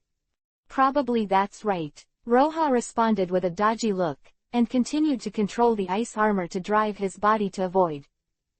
Boom. Kizaru did increase his strength, and the speed and explosive power of the light ball were not comparable to the previous ones. Loya's so-called powered exoskeleton couldn't use the power of the body itself well, so it just barely avoided the frontal bombardment of the light ball, and was then blown away by the explosion. Dong dong dong. Loya rolled on the ground like a rolling gourd, very embarrassed. However, when no one noticed, Roha, who rolled over from the ground, absorbed some small ice slag on the ice armor, secretly transported it to his mouth and swallowed it quietly. The action of opening and closing his mouth fell into the eyes of others, and all he saw was that Loya accidentally ate a few mouthfuls of mud. As a dragon slayer, what could be better than eating an object of the same attribute to recover from injury? After being beaten all over, Natsu, who had more air and less air, could instantly get up and attack the opponent after swallowing all kinds of flames. Loya couldn't do Natsu's level, but there was no problem in speeding up his recovery. I'm afraid no one would have thought that at this moment, Loya would come up with such a way to speed up his recovery. However, Loya only dared to secretly pick up the ice scraps on the ground to eat, and the ice wall made by Kuzan and the ice layer produced by the Dragon Slayer magic had no chance to enter. If he dares to go and nibble on the ice wall made by Kuzan, then the ghost can see the problem.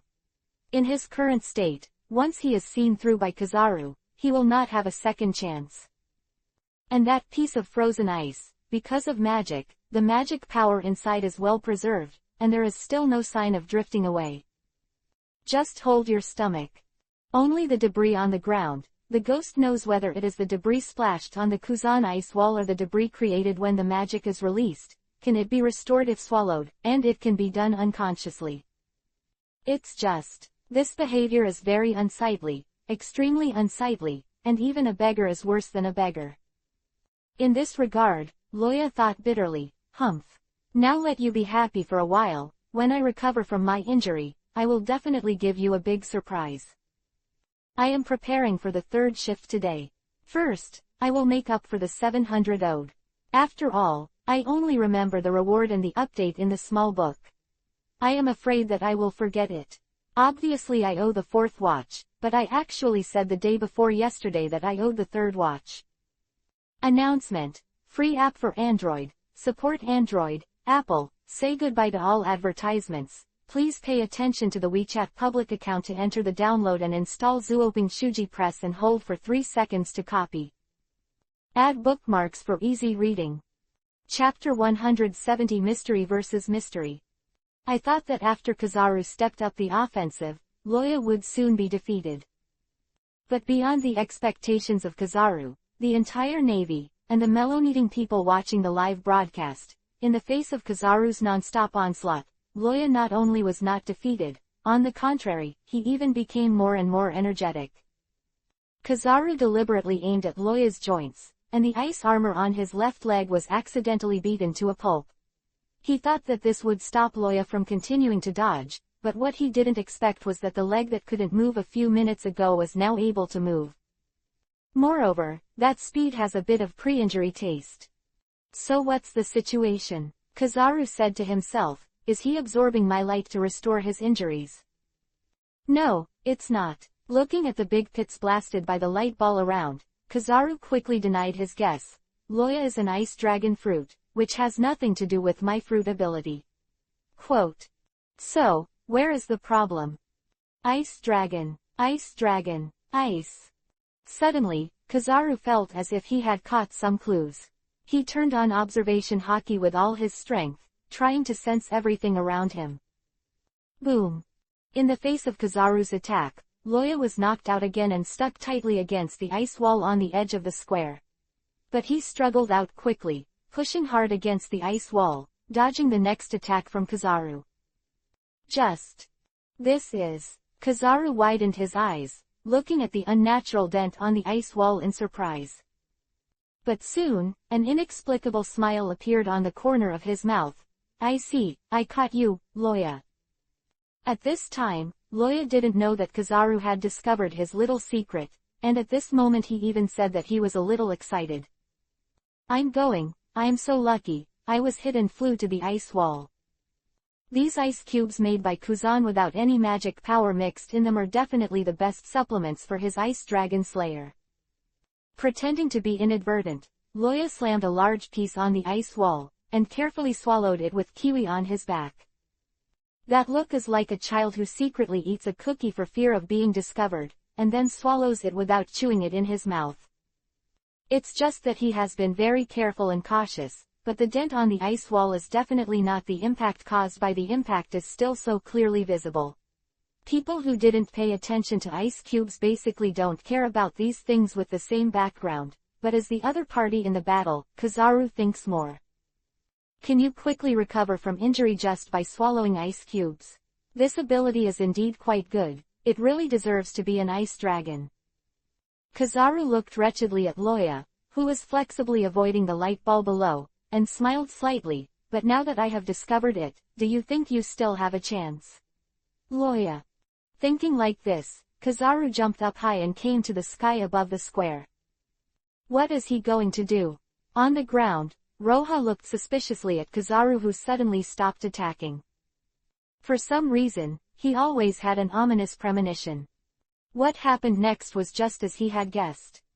Standing in the air, Kizaru crossed his hands, Kojou, on his chest, and his two arms gradually turned into light particles, bursting out strong flashes.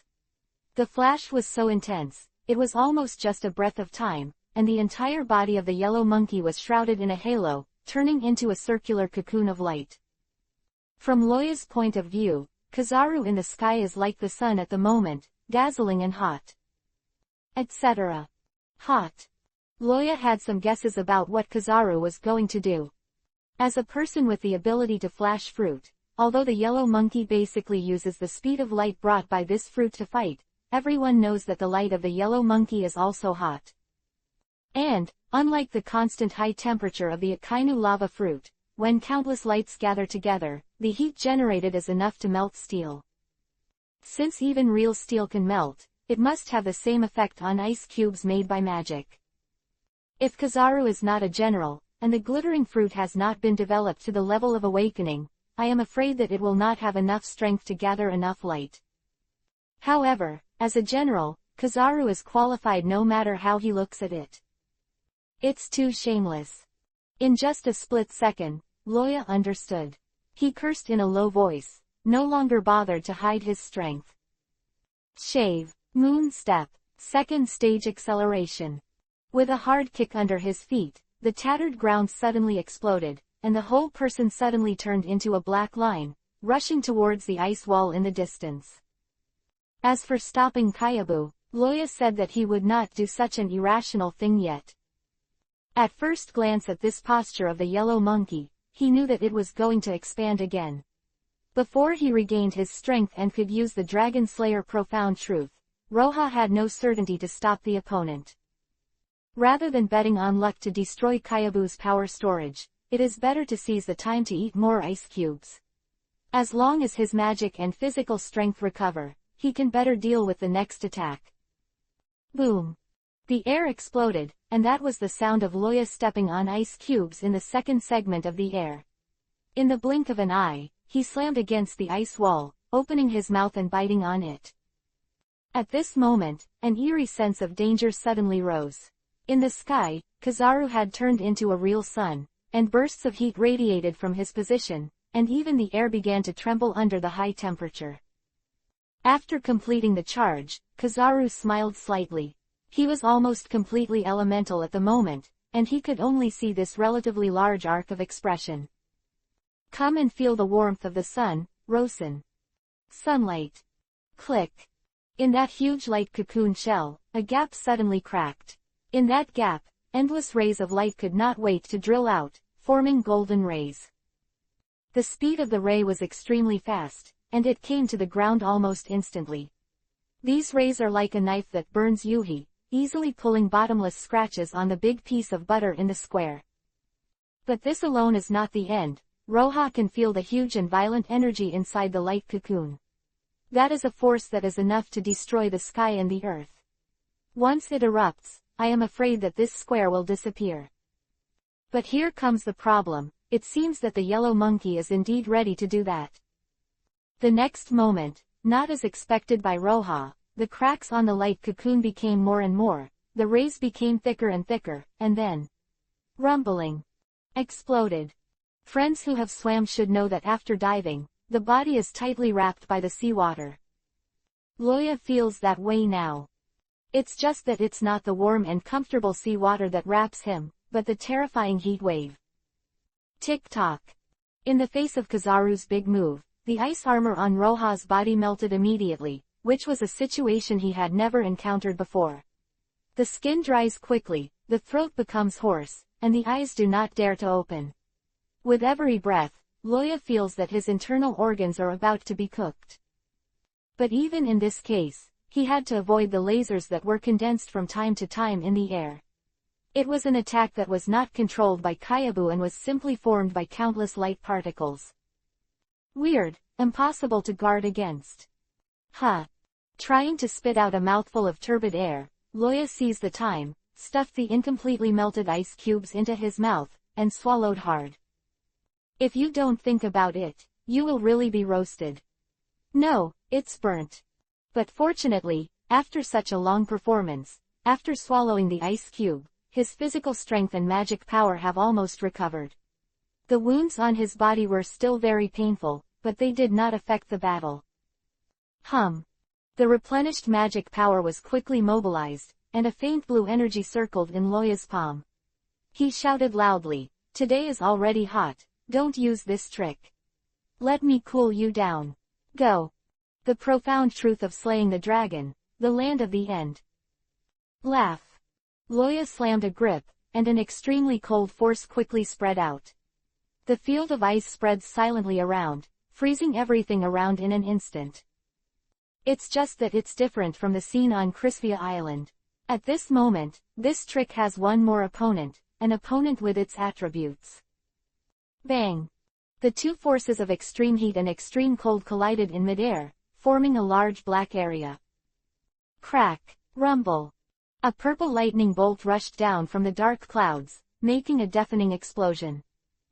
I still haven't determined what the fruit awakening of the yellow monkey is, but it is definitely capable of high temperature.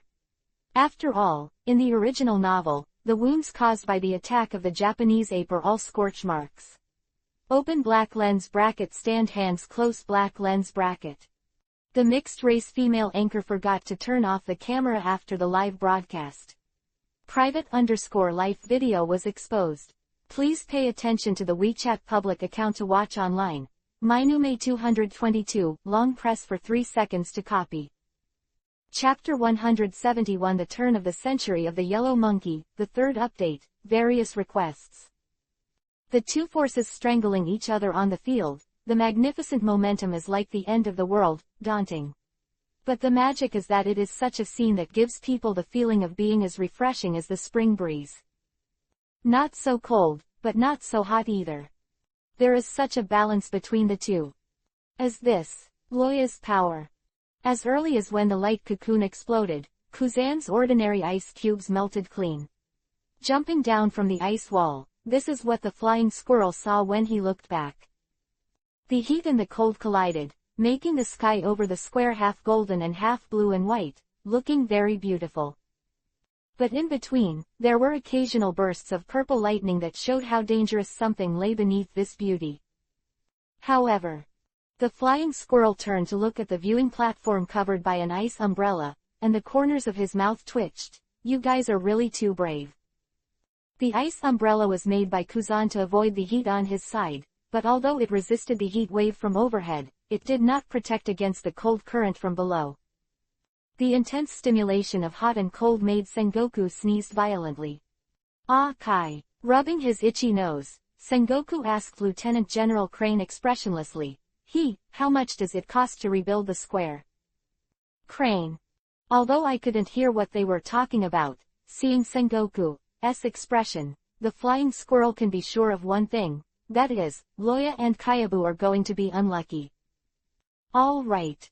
Oh, so this is your trump card, Loya. Kizaru smiled slyly, not caring about the damage he caused. However, his goal has been achieved, and now there is not a trace of ice on the field, not even a lot of water vapor. The place where Loya's ultimate move ends is basically just freezing, not creating ice. Even if hard rocks are frozen as crisp as biscuits, they are still not in the category of ice cubes. More importantly, looking at Roha who was exhausted and collapsed below, Kizaru first used observation haki to perceive it carefully, and then he smiled at ease. Ah, it seems that I still have some unexpected gains. Luo Yasong, you said fighting is it over? The serious injury has not healed, but the recovery has been accelerated by eating ice cubes. Loya's state is not very good. However, that's it, he still used the hugely consuming Dragon Slayer Profound Truth, and it was the credit of his tyrannical physique that he didn't pass out on the spot because of the magic backlash. But that's all. Now Loya is not only lacking in physical strength, but also can't condense even a trace of magic power. In terms of state, he is defeated. Is it over? He could barely stay awake. Loya looked at the yellow monkey in the sky with a dying breath, and grinned. That's not necessarily true, General Kizaru. Could it be that Luo Yasong has any trump cards? Kizaru looked at him in surprise, but his expression was not shock, but more playfulness. You just pretend to be hard on me, your strength Kuzan has told me all, and now it's so miserable, how can you come back? Cough. It hurts. Loya coughed dryly, endured the severe pain on his body, raised his chin in one direction. Well, what are you looking at over there? Is there really something? Huang Yuan's pupils shrank, and he suddenly turned around and assumed a defensive posture. However, 2 seconds later, there was still only a blue sky Shirakumo in that direction, floating above the heavily damaged headquarters fortress. At this moment, Kizaru seemed to hear the cries of several crows. Fool! Fool! Fool! Luo, ya! Kizaru roared, turning around in exasperation. A strong light suddenly condensed on his fingers. Then, he saw the flying squirrel leading the medics quickly approaching Loa, who was lying on the ground. What? Do you want to interfere with the test? At this moment, Kizaru has no idea of loving each other among his colleagues. If the flying squirrel doesn't give him a reasonable answer, he doesn't mind teaching them together. Just. That's it for Kiwi.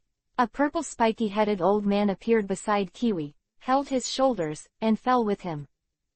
Zephyr, teacher. Kizaru looked at the person beside him with a cold expression, and asked, why, are you also interfering with the test? Humph, I'm stupid and have a temper to question others. Zephyr snorted coldly, and then pointed to the watch on his hand. Look for yourself, it's been half an hour, and Loya has passed the test. What? Huang Yuan suddenly widened his eyes and asked in disbelief, when? This question is more embarrassing, and as soon as I ask it out, Kizaru regrets it a little. Sure enough, Zephyr smiled mockingly, when? It's time for you to turn around. Yellow monkey. If I punch it now, I should be besieged by Sengoku and the others, right? Absolute. The battle is over, really over.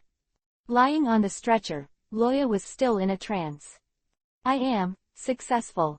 I didn't expect that the last one, the stock that was used badly on Earth, actually succeeded. When the flying squirrel rushed up with the medics, he held Loya's hand and said, Congratulations, Loya. At that time, Loya couldn't believe it. After all, this world has shameless bugs like observation hockey. But he never thought that in the end, Kizaru actually believed it. When Loya saw Kizaru's wretched face again, he decisively revealed Yao Ming's face. Thank you, General Yellow Monkey. Stupid, I'm so grumpy. Seeing Loya's ill-fated appearance, Kizaru took a deep breath, suppressed his inner urge to beat others, and continued to let the medics bandage the wound on his leg. No matter what, Loya did persist for 30 minutes, not less than a minute and a second. He even said that before the timer started, he and Loya began to test each other, fighting you and me. No one can deny this. But, thinking that he lost in a turnaround in the end, Kizaru felt heartbroken. This is live. Live broadcast, you know. It is conceivable that no matter who talks about today's events in the future, Admiral Kizaru's century back will definitely be repeatedly mentioned and used as a negative teaching material. And then maybe Quloa would say, smart and witty. This is the most annoying. But no matter what kind of jokes will come out at sea in the future, today, those are not important. Whoa! The clean cloak of justice was rattled by the sea breeze. The supreme leader of the strongest organization under the world government, the Admiral of the Navy, the General of Wisdom, and the Sengoku of the Buddha stood tall on the viewing platform. Facing the gazes of countless soldiers and the crowd, he had a serious expression and said solemnly, Now, I announce. Christopher Loya, the 10th battle of the prison death battle. Sengoku slowly turned his head, took a panoramic view of the expressions of countless navy below, and shouted the last 2 words loudly, pass. Mew ran, whether it was the soldiers of the Navy headquarters, or the pirates and civilians watching the live broadcast on the Chambord Islands, all fell silent. But a few seconds later, the earth-shattering roar resounded through the sea, and everyone applauded wildly. He did it. He really did it. Christopher Loya, hooray! Long live the Navy! In this chaotic world, only the strong can be convincing. And Loya, exactly what they expected. I ordered 700 extra updates for both, and then I still owe 2 updates from the Guardian Drunken Sound and 1 update from Rogue Rabbit. Well, holding the grass, still so desperate. If you find errors in the content of the chapters, please report them and we will fix them as soon as possible.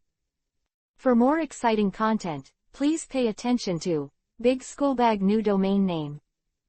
Announcement. Baikyuj free app is online, supports Android and Apple.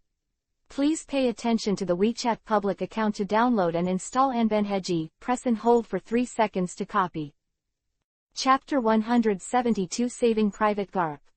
On the surface of the sea thousands of meters away from the headquarters of the Navy, there was a person lying on a wooden board that had fallen from a warship, floating on the sea, humming and chirping non-stop. Of course this guy is our dear naval hero, Tekken Garp-sama. Of course, if it weren't for the unique recognition of the Navy Justice Cloak, few people would be able to associate this rotting chicken with Garp, the first Lieutenant General of the Navy headquarters. To say that this situation is really unlucky for Garp. Let's recap what happened. Things have to start with the plan that Loya and Zephyr made a few days ago. In general, there is only one plan in that plan, which is to make Loya a pirate and do some taboo things that cannot be touched as a navy. Not to mention clearing the sea and ending the era of the great pirates. It can at least clear up some stubborn diseases, so that the Navy does not have to be so scrupulous. And with Loya's talent and strength, this plan was very successful, which is why Sengoku took the risk and agreed. But a sudden identity shift won't work. That will only make the pirates suspicious, and coupled with the principle of confidentiality to his own people, it will only make Loya end up as a person inside and out. Considering Loya's character of causing trouble all the time, even the world government is quite famous. So Sengoku decided to let Loya use his character of not saying fear, shin, strong, bing, power, kwang, to ultimate. So, this is the scene of killing the pirates in a rage. And then, only 4 people in total knew about it: Loya, Zephyr, Sengoku, and Lieutenant General Crane.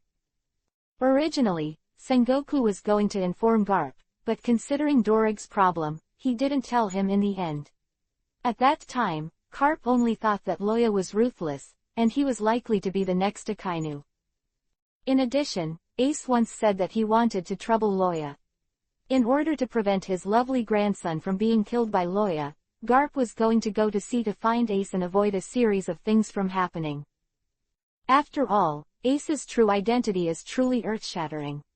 But in fact, this is a beautiful misunderstanding.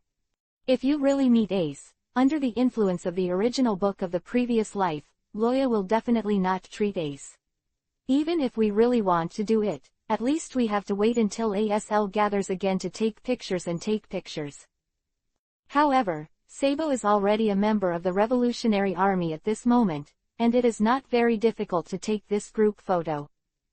So even if Ace is really caught by Loya, there is no danger at all in a short time.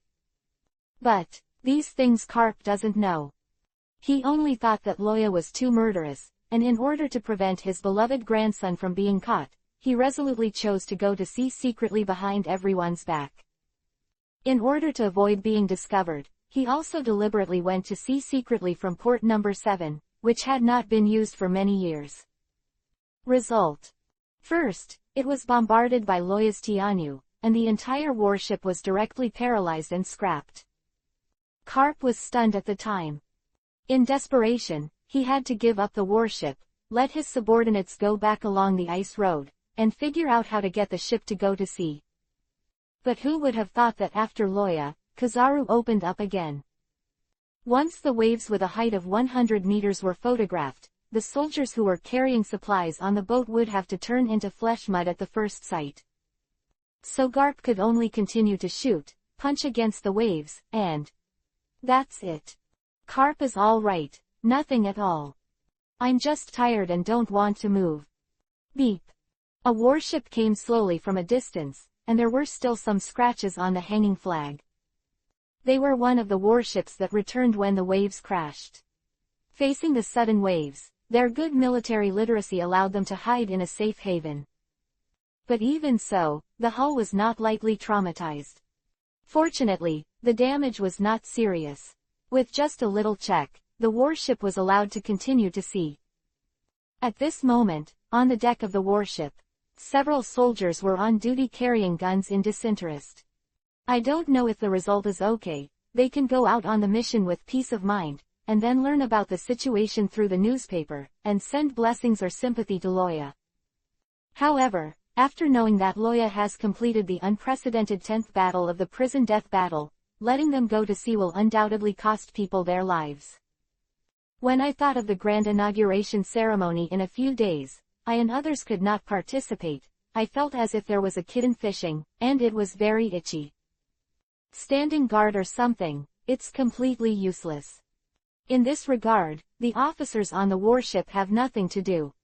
He also wants to participate in the inauguration ceremony, but the military orders are like mountains. Did they dare to violate the military orders?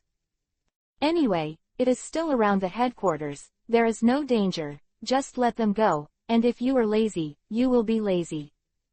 At this moment, a listless Navy glanced casually and suddenly widened his eyes. After rubbing it and looking at it again, he hurriedly shouted, "Someone fell into the sea. Hurry up and save people." This shout made everyone cheer up quickly. They knew how terrifying the waves were just now, because they had experienced it themselves.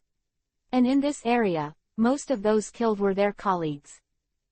Hurry up, bring people back, medics, prepare to rescue. The captain of the warship shouted loudly, and the deck immediately became lively. Whoa! The boat was let down, and a few soldiers slid down from the slings nimbly.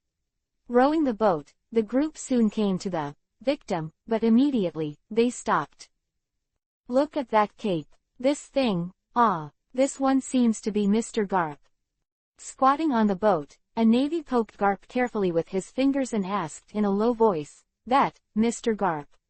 Are you still alive? Well, don't make trouble." Garp slapped his hand away without looking up. "I want Jingjing. Don't ask me who Jingjing is. Just be happy." The familiar ceiling. Lying on the hospital bed, Loya was a little lost. It seems that on the first day I came to Malanford, I woke up in this bed. The only difference from that time was that there was only one Zephyr beside him at that time, and Chu was the same as the door god. But now, there are many people around, and everyone looks at themselves with concern, which makes people warm and moved. Especially Aludo. He is not a door god, he is a door. "Excuse me, you are blocking my sunlight." Arudo. "Sunshine bastard. Is it 3 o'clock in the morning?" Simon rubbed his hair frantically, but he was relieved immediately. "However, if you can still joke, this at least proves that you are all right, so we can rest assured." Quote. "Hey, what should we call you now, Lieutenant Admiral Loya or what?" Brother Jerome asked one word by himself. Although it is realistic, in the serious organization of the Navy, the question of title should not be confused. Including the lieutenant generals of the headquarters, they have to call Mr. Garp when they meet Garp, but as a general, Kuzan, who was once under Garp's subordinate, can only call him Mr. Garp, at most.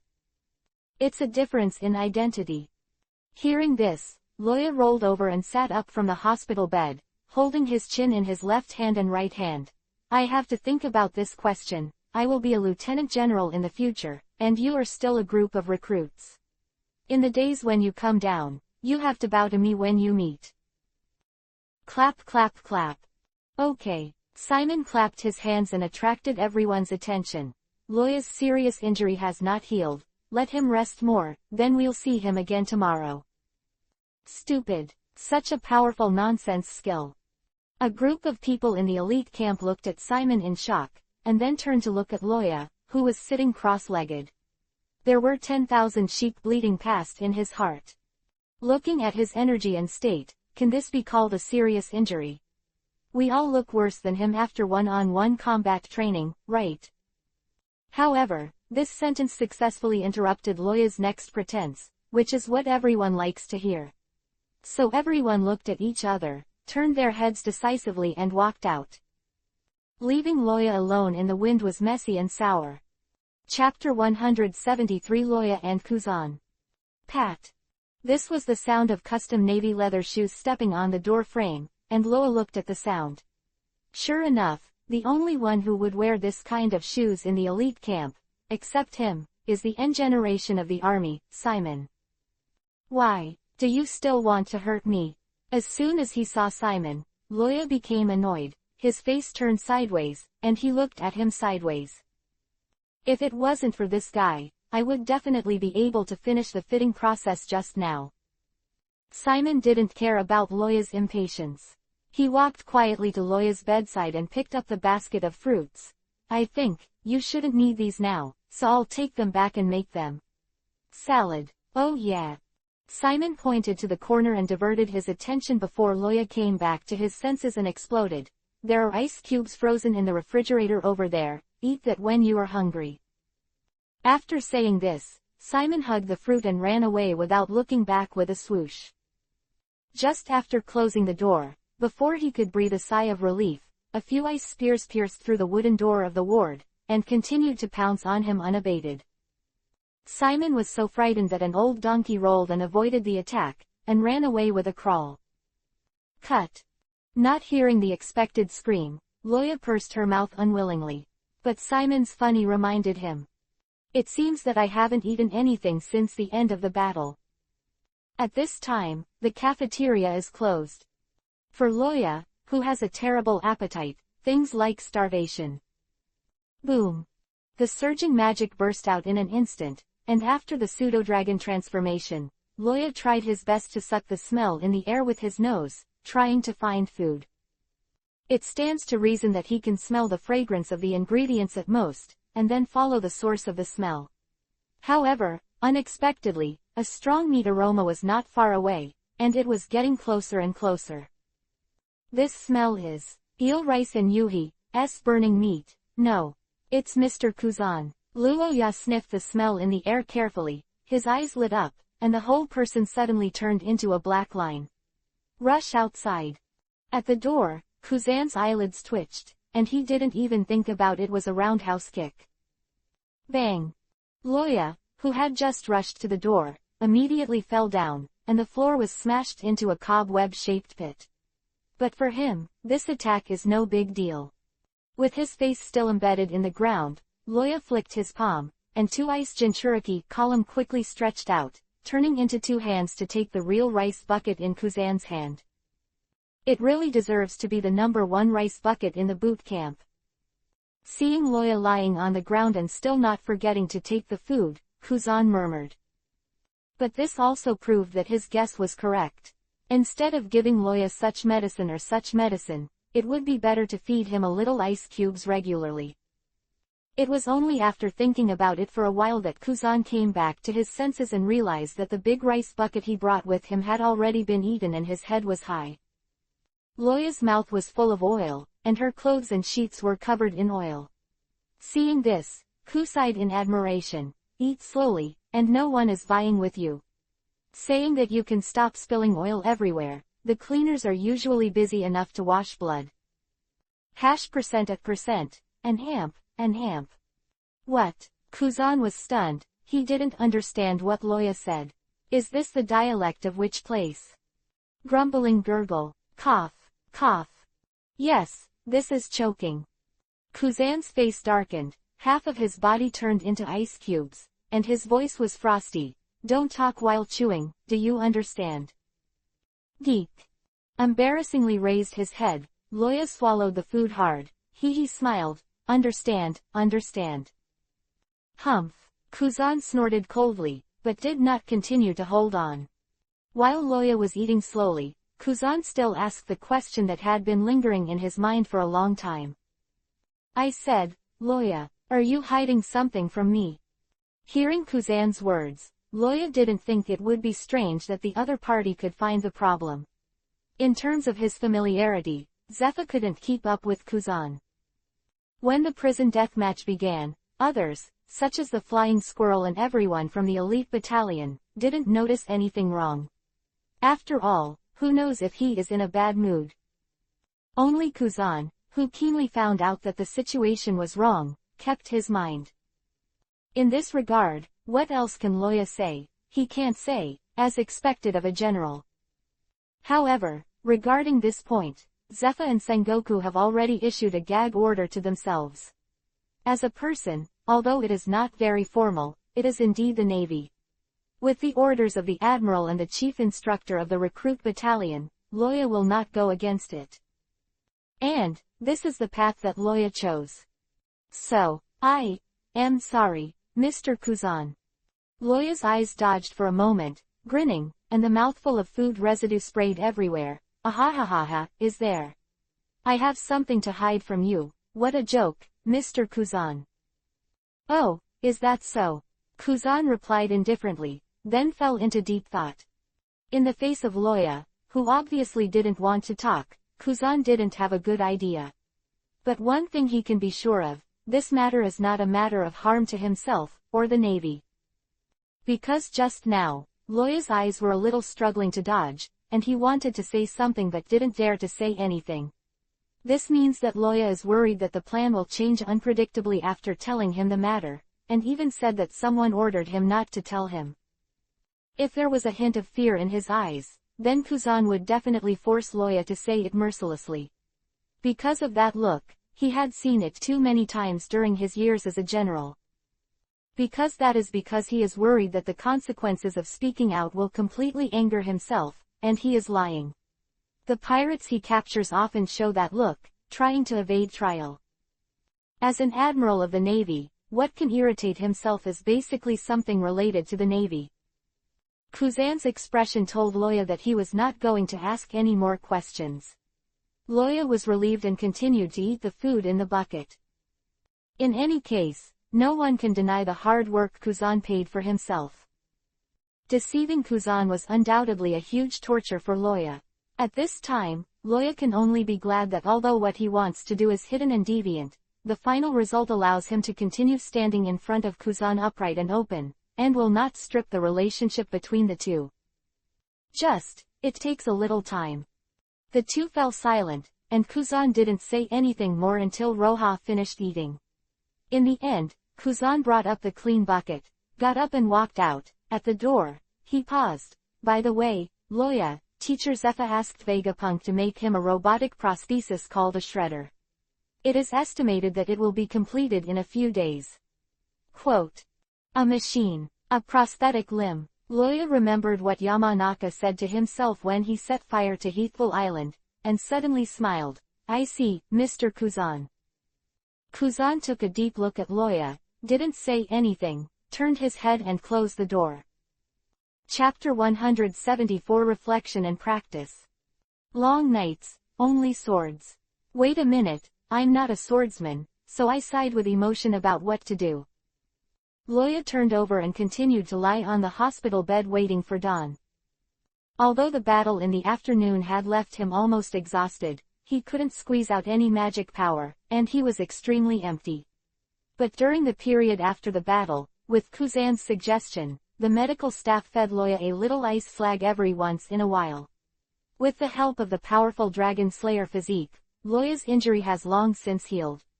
No problem. Now, after a full sleep, Loya suddenly found that he couldn't fall asleep at all. Not only full of energy and magic, but also full of energy. Finally, after turning around for the 5th time, Loya simply sat up. After thinking about it, at this point in time, he was still in the hospital, and it was immoral to practice the 6 forms to disturb the people, so he decided to practice his own observation hockey. Through yesterday's battle, Loya discovered a problem. That is, he is not accurate enough about his position. In the end is to control the main attack as a supplement, or the main attack and auxiliary control, there is no fixed number. It is true that his ability is very comprehensive now, and he can show you combat effectiveness no matter what opponent he faces, but that was forced by Kuzan. Because of the disadvantage of speed, the release speed of Dragon Slayer magic couldn't catch him at all, which led to Loya's painstaking study of 6 forms and domineering. The current Loya, whether it is long-range attack or close combat, is one of the few existences on the sea. But because of this, the gap between Loya and Kizaru and others is so obvious. Because he is not good at everything, he can do everything, but he is not good at anything. Kiwi's physical skills are weak, which is not only known to the original party, but also to many aborigines in the op world. However, with the advantage of the fruit, and the fact that he has developed the fruit's ability to the ultimate, even if he knows his weaknesses, who can do with him? In terms of speed, who dares to underestimate the bug-level speed of the glitter fruit? In terms of power, the acceleration effect brought about by the fruit makes every foot of the kiwi has a powerful destructive power. In terms of long-range and melee combat, Loya took the responsibility and told the world through live broadcast that Kizaru is the top existence in every aspect. However, it is such an all-round and almighty Kizaru. In fact, he failed the 6 forms, and his arrogance is only seen by grandmasters. He is simply a rookie without relying on fruit ability. What a grass-holding thing.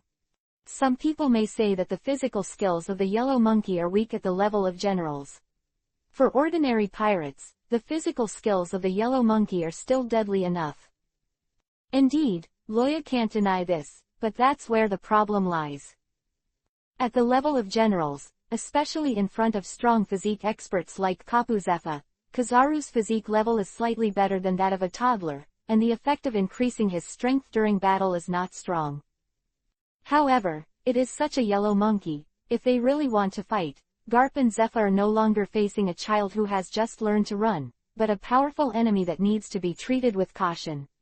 Including its physical skills, which are regarded as weaknesses, also need to be treated with extreme vigilance. The reason for this is simply because the yellow monkey developed the fruit ability to ultimate. In this state, his weakness is not called weakness. This is the gap between Loya and them.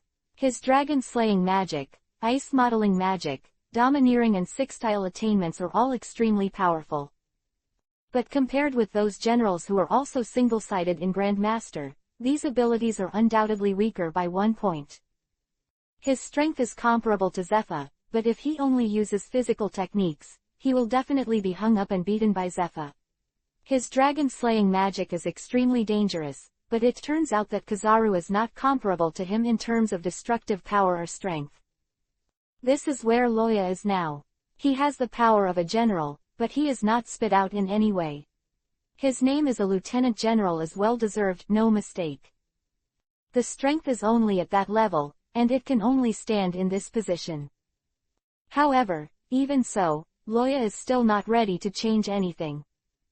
His own power is the fusion of 2 different world power systems, and there is no saying that one is superior to the other. The comprehensiveness of his strength makes him have no particularly prominent aspects, but as long as his overall strength increases, he is invincible at the same stage. Only by cultivating both power systems to ultimate can we truly be called the strongest in the world. But to achieve that level is undoubtedly difficult. Therefore, he has to be persistent at all times and practice with all his strength. The next day, just as it was dawn, Loya turned around and fell asleep. Talking about the grief of the Shushan party, after a night of excitement, I thought I would be refreshed at dawn, but fell asleep like a dead pig, unable to wake up even after kicking. This is verified by Zephyr himself. Looking at Loya, who was kicked to the ground and rolled to the ground with the quilt in his arms, he still slept so sweetly, and the cool breeze in the morning couldn't reduce the scorching heat in his heart. Originally, I thought that Loya went through a big battle yesterday and gave him a good rest, so he didn't come to call him early in the morning. In the end, I didn't expect that it was almost 10 o'clock, and he was still in bed. Huh. Be calm, fuck. Zephyr roared, raised his fist and smashed it. Wake up, you bastard. Bang. The movement this time was truly earth-shattering, and the whole hospital building trembled twice. Huh. Is someone calling me? Confused, he opened his eyes. Loya pushed the stone away from him, and his movements suddenly stopped. He turned to look at the man on the hospital bed behind him, tilted his head and asked, Huh? Are you a patient who moved in the middle of the night? The man stared at him dumbfounded, and when he heard this, he slowly shook his head. No. No. Then why are you here? Mine should be a single ward, right? Loya looked at him in surprise. When did the Navy headquarters also learn this trick, marked the single ward, and arranged for other people to live in it? Could it be that because they were almost recovering, they thought it was inevitable that they would be discharged from the hospital, so they did not notify me and arranged for someone to come in directly? Holding his chin, Loya fell into contemplation. At this moment, the man tremblingly pointed to the top of his head and said in a low voice, That, Lord Loya. You fell from above. Above. Loya suddenly widened his eyes and looked up. Sure enough, looking up from here, a large pothole was smashed into the floor slab of the 7th floor. Then he looked out the window, where the low bush was within sight. Before falling asleep, he was in the single-person treatment room on the top floor, but now, he is on the 1st floor. Why am I here? Loya thought about this question in shock, and soon, he had the answer. Because. Are you dead? If you're not dead, quickly roll up and change your clothes. Zephyr stuck out his head from the top of the break with a purple hair on his back, looking at Loya with a bad expression. Yo, Teacher Zephyr. Good morning. Zephyr. Chapter 175 The Most Obedient Dog. At noon, Loya appeared in the courtyard with Zephyr. Along the way, almost all the Navy looked at Loya with respect and admiration, and even the rest of the lieutenant generals stopped and nodded to Loya. Through yesterday's battle, everyone knew what a terrifying power inside this young man who was not very tall. That is the absolute strength that makes them weak enough to suffocate. Facing Loya, it is the same as facing the generals. This is the op world, and strength is respected. The strong will be respected no matter where they are. A short broken hair was shaved by the doctor when dressing the wound, and now Loya's hair is only the length of a fingernail. Although it looks a little awkward, it makes him look a lot more energetic. After the fat mass was reduced, the baby face that used to have a little baby fat was replaced by the tough sunlight, but it still made people feel very comfortable to smile. It's just that on his slightly bronze-colored skin, the red Yuhi scar from the left eye to the lower jaw is very conspicuous, making him more hideous. Coupled with his terrifying personal record, although he was smiling, an unspeakable sense of oppression shrouded everyone's hearts. Walking into the courtyard side by side with Zephyr, the familiar companions gathered and greeted him one after another. Yo, good morning everyone. Fuck off.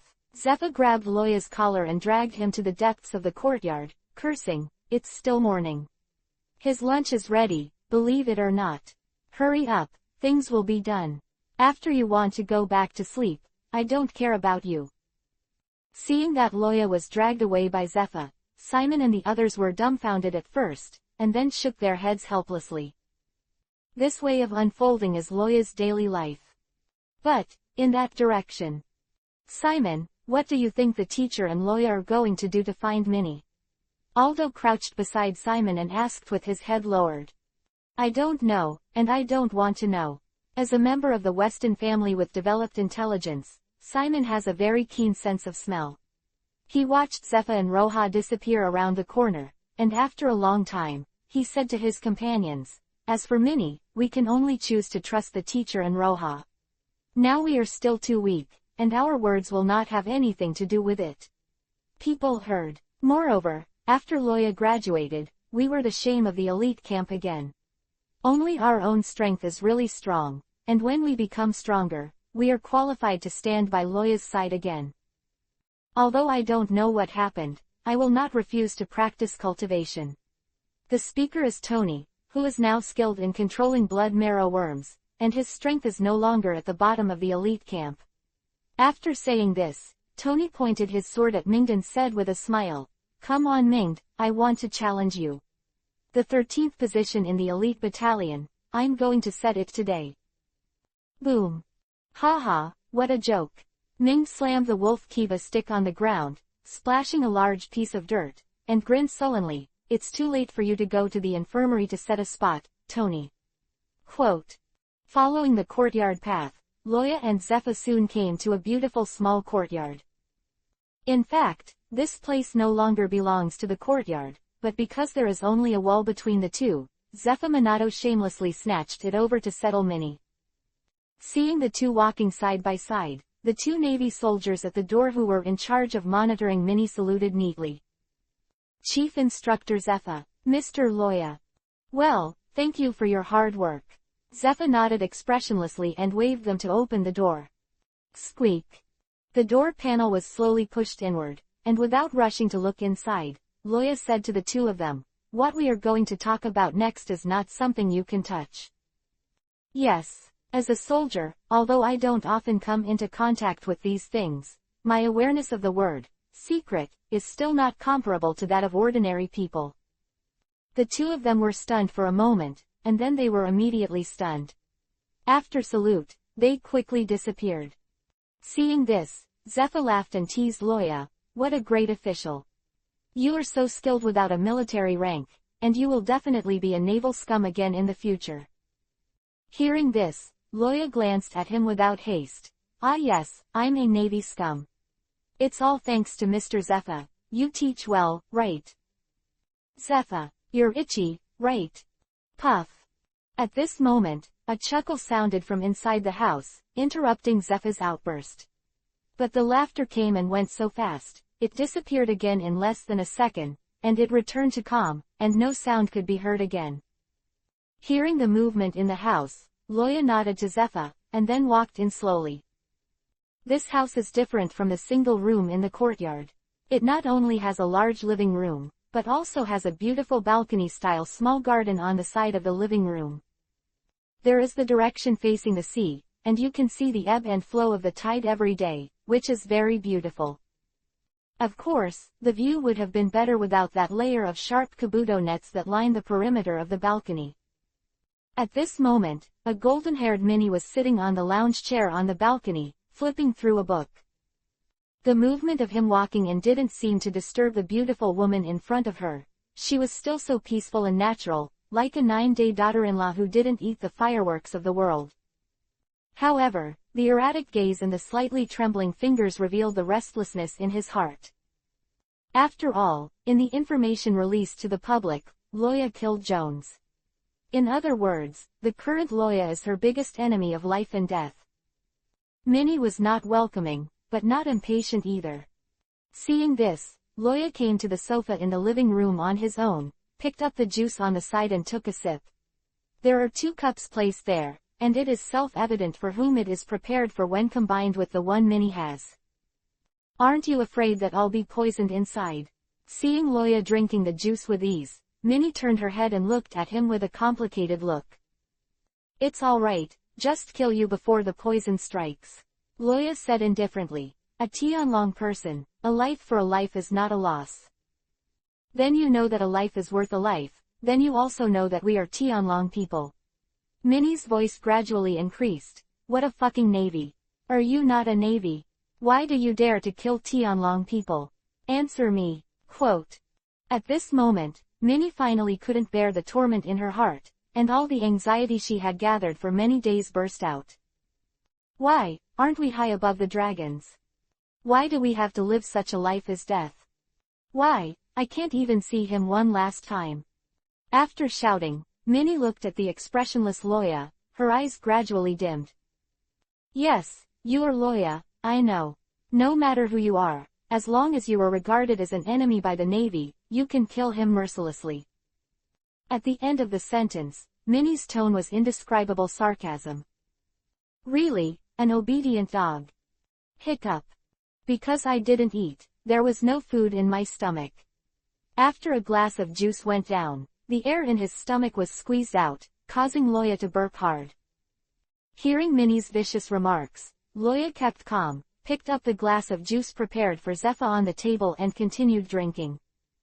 It wasn't until this cup was drank that Loya said unhurriedly, "The dog barking from a distance is really ugly, Minnie. But you're right, I'm a dog, but unfortunately I don't be obedient." Speaking of this, Loya stared at Minnie with a deep gaze, and the invisible pressure enveloped her, making her breathing stagnate for a while. Loya's voice seemed to come from Juyu, cold and distant. "But what about you? Really, you are the most obedient. It was you who betrayed Teacher Zephyr's trust and betrayed everyone. It's also because of you that your brother will be suffocated to work under the Athos family.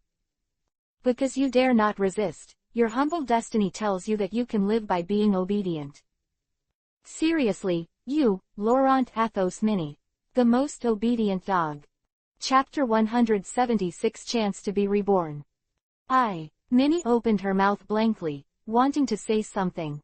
But the cruel reality is like this, no matter how much grievance there is in the heart, it cannot change these facts. For a while, Minnie just stood there, bowing her head and saying nothing. Outside the hut, Zephyr walked around anxiously, wanting to push the door in and have a look, but was afraid of disturbing Loya. When it comes to his own disciples, Zephyr can't keep his sanity after all. In this regard, Minnie's detention for so long has not solved the problem, and he has a share of credit for it. However, fortunately there is Loya, and it must be his consistent principle to do things neatly. As a traveler, Loya is more of an interest in this world than a feeling. Although this feeling has faded a lot in the elite camp, in Kuzan and Zephyr, but once it is necessary, Loya doesn't mind letting himself be a bystander, indifferent and ruthless. Loya can probably guess what Minnie is thinking now, which is exactly what he wants. Only by knowing his weakness can that glimmer of hope and strength be particularly valuable, and as the savior of the world, Loya can better control Minnie. In the deepest part of his heart, he actually didn't want to kill Minnie at all. So he worried that Minnie would do something stupid that would be detrimental to his plans. However, at that point, when it is bound to be strong, this decision will still be made, but it is undoubtedly very painful.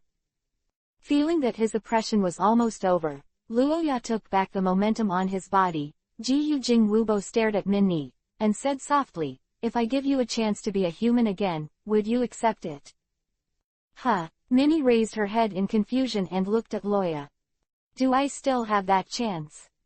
"Of course there is." Loya leaned her head on the back of the sofa, raised Erlang's legs, and casually said something that shocked Minnie to tears.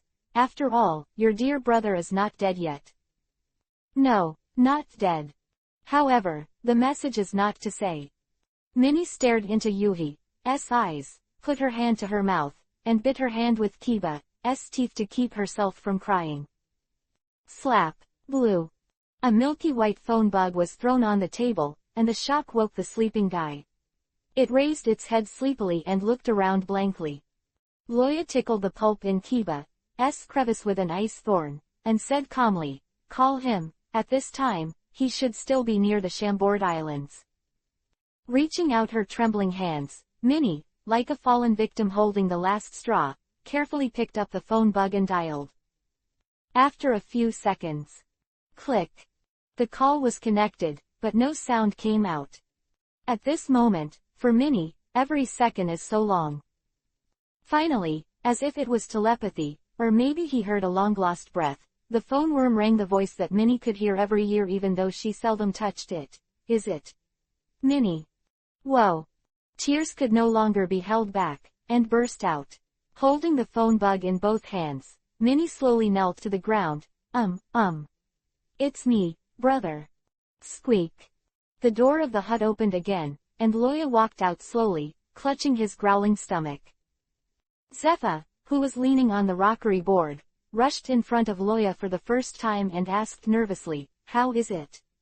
Did Minnie agree? Did she say anything? You didn't kill her, right?" Feeling the strength coming from his shoulders, Loya's mouth twitched. "Is your observation hockey a decoration? You can't ask questions one by one. Also, let go of you. Your shoulders are going to be broken." "Okay, then tell me what's going on. Look at me in a hurry." Hearing this, Zephyr honestly let go of his hand. "Guess it for yourself. I'm going to eat now." Loya gave his unreliable teacher angrily, turned and walked out. "Hey, wait for me. Can't I tell me first?" "Wait, I'll take you to dinner later." "I'll." Outside the house, the footsteps of the two of them got farther and farther away, until they disappeared. Minnie was back on the balcony chair, reading and drinking juice. It's just that she is in a good mood now, reading a book and humming a song in a low voice. It was a nursery rhyme that her brother sang to her when she was a child. Even though she couldn't remember many of the lyrics, she still hummed it happily. Accompanied by the melodious singing, a milky white phone bug was lying on the table, nodding its head, enjoying the warm sunshine in the afternoon with the new owner. The matter of Minnie was resolved, which undoubtedly made all the members of the elite camp relieved. Since Minnie was not taken away, it was even said to be executed. Then the answer is obvious, the turning point that Zephyr has been talking about has finally appeared.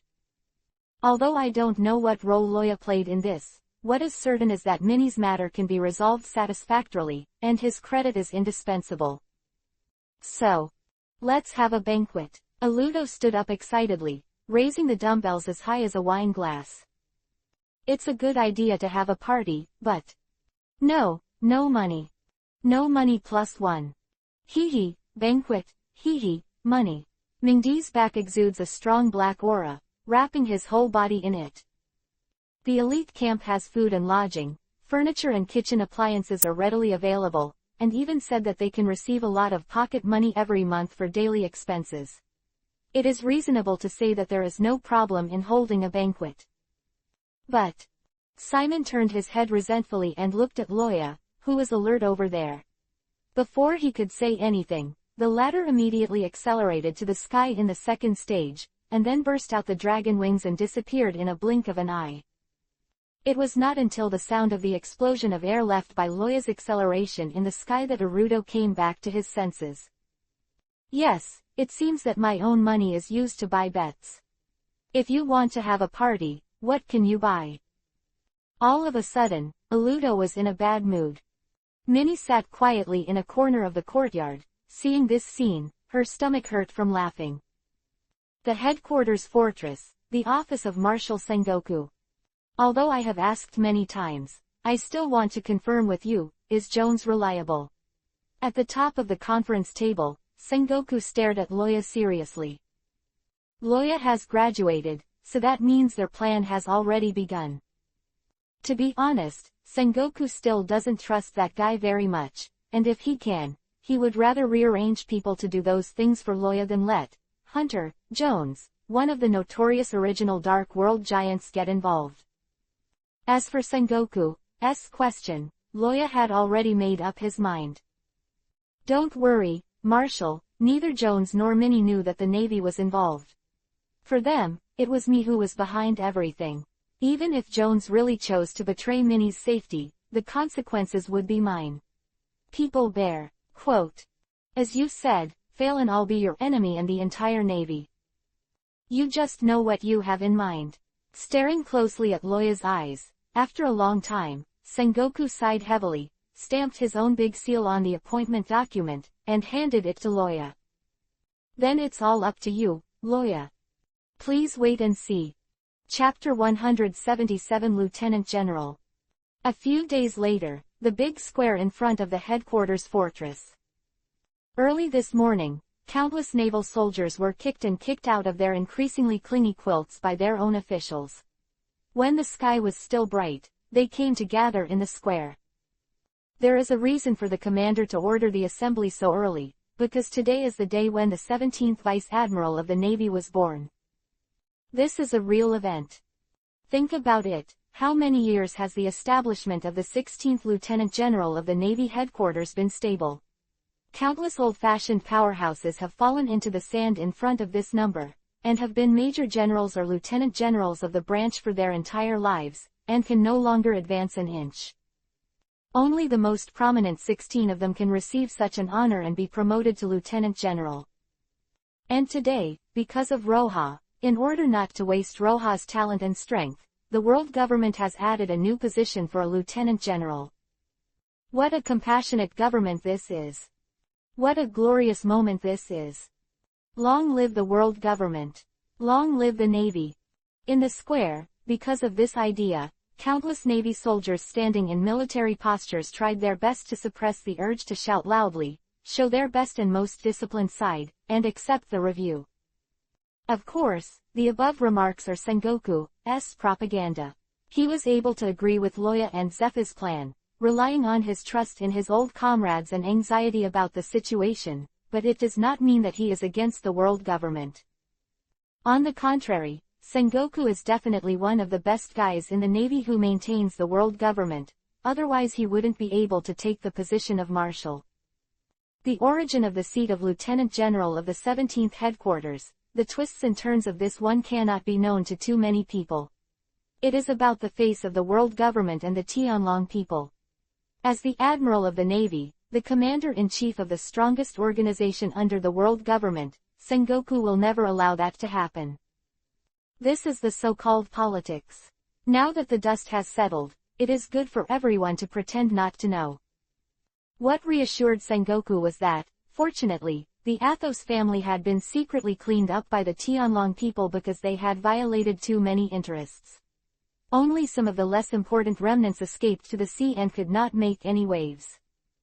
The most important thing is that even those remnants have entered the countdown of life. Although the various things are out of tune, when it comes to the task, Loya can always complete it very well. The group of remnants, after the flying squirrel informed Loya of the details of the mission, has already set the ending. A fish-white dawn appeared on the horizon, announcing the dawn of the morning. Gradually, the fish-ma white turned orange-yellow, and then slowly became yuhi, which dyed the sea surface and clouds with bright fire yuhi. Looking from a distance, there is red yuhi everywhere you see, and there seems to be only one color between the sea and the sky. With the rising of the sun, a cool sea breeze blew from the sea and rolled on the square, bringing a touch of refreshment to the scorching heat. In the Navy headquarters square, countless navies have already stood in line, facing the high viewing platform, ready to be reviewed. Suddenly, there was a sudden humming sound in the queue, and thousands of whispered conversations gathered together like a dull thunder.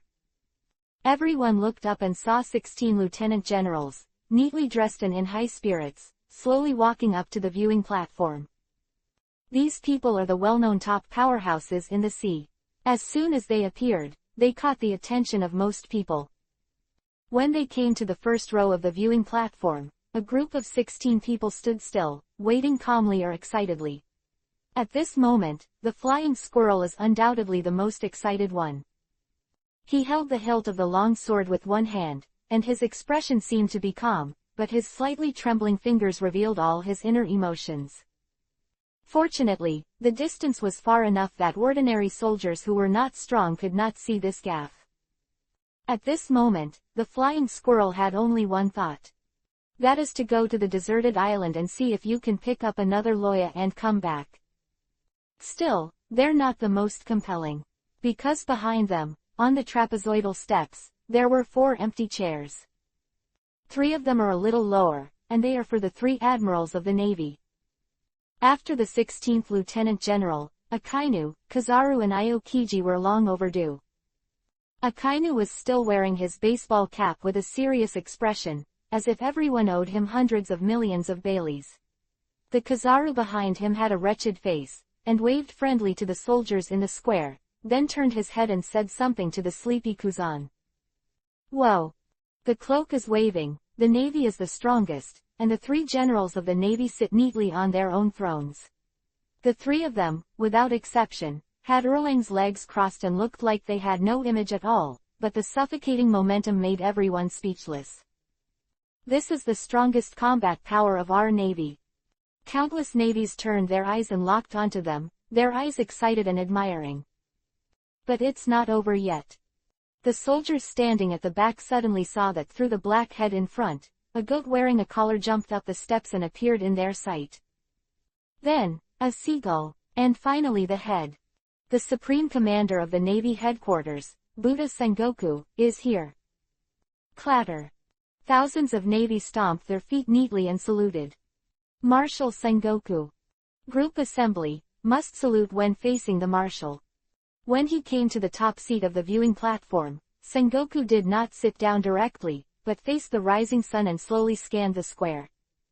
Anyone caught by Sengoku's eyes, held their breath and stood up for inspection. After a long time, Sengoku nodded in satisfaction and shouted loudly, "Relax." Clatter. Stand at attention. Bang. Every command issued, he was answered by heavy and neat footsteps. In the entire square, countless single Navy individuals, at this moment, are like a sophisticated instrument, integrated into one. It was only now that Sengoku was fully satisfied, sitting in his seat. The inauguration ceremony of the Vice Admiral of the Navy actually does not need to make the scene so grand. Generally speaking, only a small number of qualified people gather together as witnesses, and after the rank and cape are awarded, they go back to their respective homes. Just because of the live broadcast, Loya can be said to be the most famous recruit in recent years. Moreover, the position of his lieutenant general is somewhat special and cannot be discussed in general terms, so it is so grand. After all the Navy bosses came on stage, our protagonist, Loya, officially appeared accompanied by Zephyr. Today's Loya changed out of the plain t-shirts of the recruits, and put on a neat and slim blue casual suit under the arrangement of the boring people in the elite camp. Because the bandage wound was shaved by the doctor, the flat head was carefully taken care of, and there was no burr on the outside. When he came to a position more than 10 meters in front of the viewing platform, Loya stood quietly and smiled. Cough. Then, let me say a few words. All the Navy, who had remained calm just now, took a deep breath, opened and closed their mouths, but didn't dare to open their mouths. Oh my God, Marshal Sengoku is about to speak. I haven't got my clothes back yet. Chapter 178 The Name of the Ice Dragon. As the saying goes, extreme joy produces sadness, and before he was happy, Sengoku's words caused Loya's heart to sink into a deep abyss. Sengoku's speech is notoriously stinky and long, as if he just flicks a few words, the pirates will immediately abandon the dark and return to the light and return to justice. And once Sengoku uses the 3 words, say a few words, it means that he will speak for hours. No exception. Never doubt that a stubborn old man in a high position has little speech skills. This truth has been passed down through countless worlds and has long since become an eternal truth. The same is true of Sengoku in One Piece world. He really talked about it for several hours. Several times, Loya almost couldn't hold back a salted fish stab that stabbed him in the face and sewed his mouth shut. But every time he made a change, Zephyr next to him would hold him down with a smile, preventing him from turning his ideas into reality. I know you are unreliable, the old man is not going anywhere today, just guarding you. Finally, as if he thought it was time to eat lunch, Sengoku stopped talking. Holding the cup in hand, Sengoku took a sip, and finally let the inauguration proceed to the next step. Now, please Christopher Loya, come on stage. Haven't been this cool in a long time. Sengoku sighed so much, this time not only did he say it well enough, but he made himself addicted to his mouth. It's a miracle that even the troubled child didn't come late or anything. This is what the Navy should be like. However, unlike Sengoku's comfort, at this moment, almost all the Navy members were greatly relieved. Even Akainu's high-drumming chest shrunk involuntarily. NND. Finally finished. It's not easy. Please, don't let the marshal speak again. Lozan. Feeling the anxious gaze from the surroundings, Loya twitched the corner of his mouth and stepped onto the viewing platform calmly. Shut up Sengoku, the idea is very creative, who came up with it? Why don't I make a place for you to try it out for yourself? I promise you won't be killed, really. Congratulations, Loya. Congratulations to Luo Yasan. Welcome to the Lieutenant General's group, Losang. Oh hey, finally a newcomer is here. Passing in front of the Lieutenant General, Loya listened to the voice in his ear and smiled slightly. There is a banquet tonight, everyone must come. If you don't come, you won't give me face. What should I say, as expected of Loya? Not far behind Loya, Kizaru looked at Kuzan beside him with a wretched face, winking. Look at the marshal, his face is dark. In response, Kuzan said that he did not want to answer the call and turned to Byakugan, then silently pulled off the blindfold. You bastard, it's still like this today. As expected by Kuzan, the next moment, Sengoku burst into rage, almost teleporting to Loya, and smashed with his fist. Bang! Be serious for Lao Su. This is the inauguration ceremony of the Lieutenant General of the headquarters. Do you understand? After a long time, the soldiers under the stage pretended not to see anything, and looked calmly at Loya, who had a bruised nose and a swollen face, forcing himself not to laugh. Flying Squirrel looked helpless, holding the military emblem and cape representing the status of lieutenant general, bypassing the big pit on the viewing platform, and came to Sengoku, waiting for Sengoku to hand over. Sengoku, who was refreshed after the fight, neatly took over a dry item and handed it to Loya. Cough, say a few words. Sengoku encouraged Loya a little embarrassedly. After all, he only beat someone up. To some extent, Sengoku, who was not thick-skinned enough, couldn't keep his composure. Say, what else is there to say? Loya took the cloak with a stern face. With a flick, the wide cloak of justice was blown and fell on Loya's shoulders. Pat. The golden lock on the cloak was fastened, and a golden wheat ear-shaped chain was placed in front of Loya's neck from left to right. As the first lieutenant general of the 17th headquarters, Sengoku specially ordered that a thin layer of dragon patterns be carved out of Halu stone and plated with gold powder to replace the old-fashioned epaulets on the previous cloaks. After wearing the military badge, Loya straightened the folds of the cloak, and suddenly stopped. By the way, from today, I am really a lieutenant general of the dignified generation. As a small clerk from a well-off family, Loya has never felt this way. Facing the winter noon sun, facing thousands of naval officers and men in the audience, Loya held her breath and spit out the turbid air in her lungs.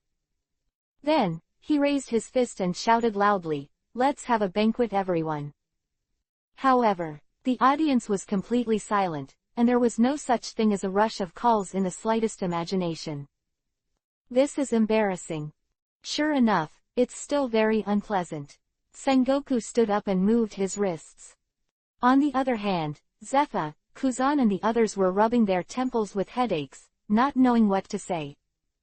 I know you haven't eaten breakfast, but there's no need to keep this sentence on your lips. A few days later, Loya officially graduated, and the news of being promoted to lieutenant general spread all over the sea. He is the only one in the history of the Navy who has just graduated from the boot camp and became a lieutenant general. Shocked everyone's attention. And the news that the Navy has added a lieutenant admiral seat has left countless pirates speechless. Obviously, the Navy is already the strongest force on the Great Route, and it is even stronger now. If this continues, the so-called era of the Great Pirate will soon be over. Anyone with discernment knows that the current era of great pirates is much weaker than when Roger died. Among them, there are guys who returned to calm after the blood, but more were killed or arrested by the Navy. Even though there are Chiwahai, the four emperors, and the Navy now, there is no doubt that the Navy is still the terrifying organization that makes countless pirates feel terrified. The news was first spread by the Chambord Islands on the Great Route, and then passed on to the Four Seas by the Great Route. Alabasta, Dressrosa, etc., the whole world was warned by the Navy. We are still the Navy. In Yuyan's underground casino, Kei Rockdal, for the first time, did not continue to listen to the report. Instead, he picked up the newspaper and read it carefully, unwilling to miss a single detail. Dressrosa, in the royal palace, Doflamingo was holding a wine glass and drinking Yuhi wine. He didn't know what he was thinking. The whole palace was filled with a dangerous and evil atmosphere.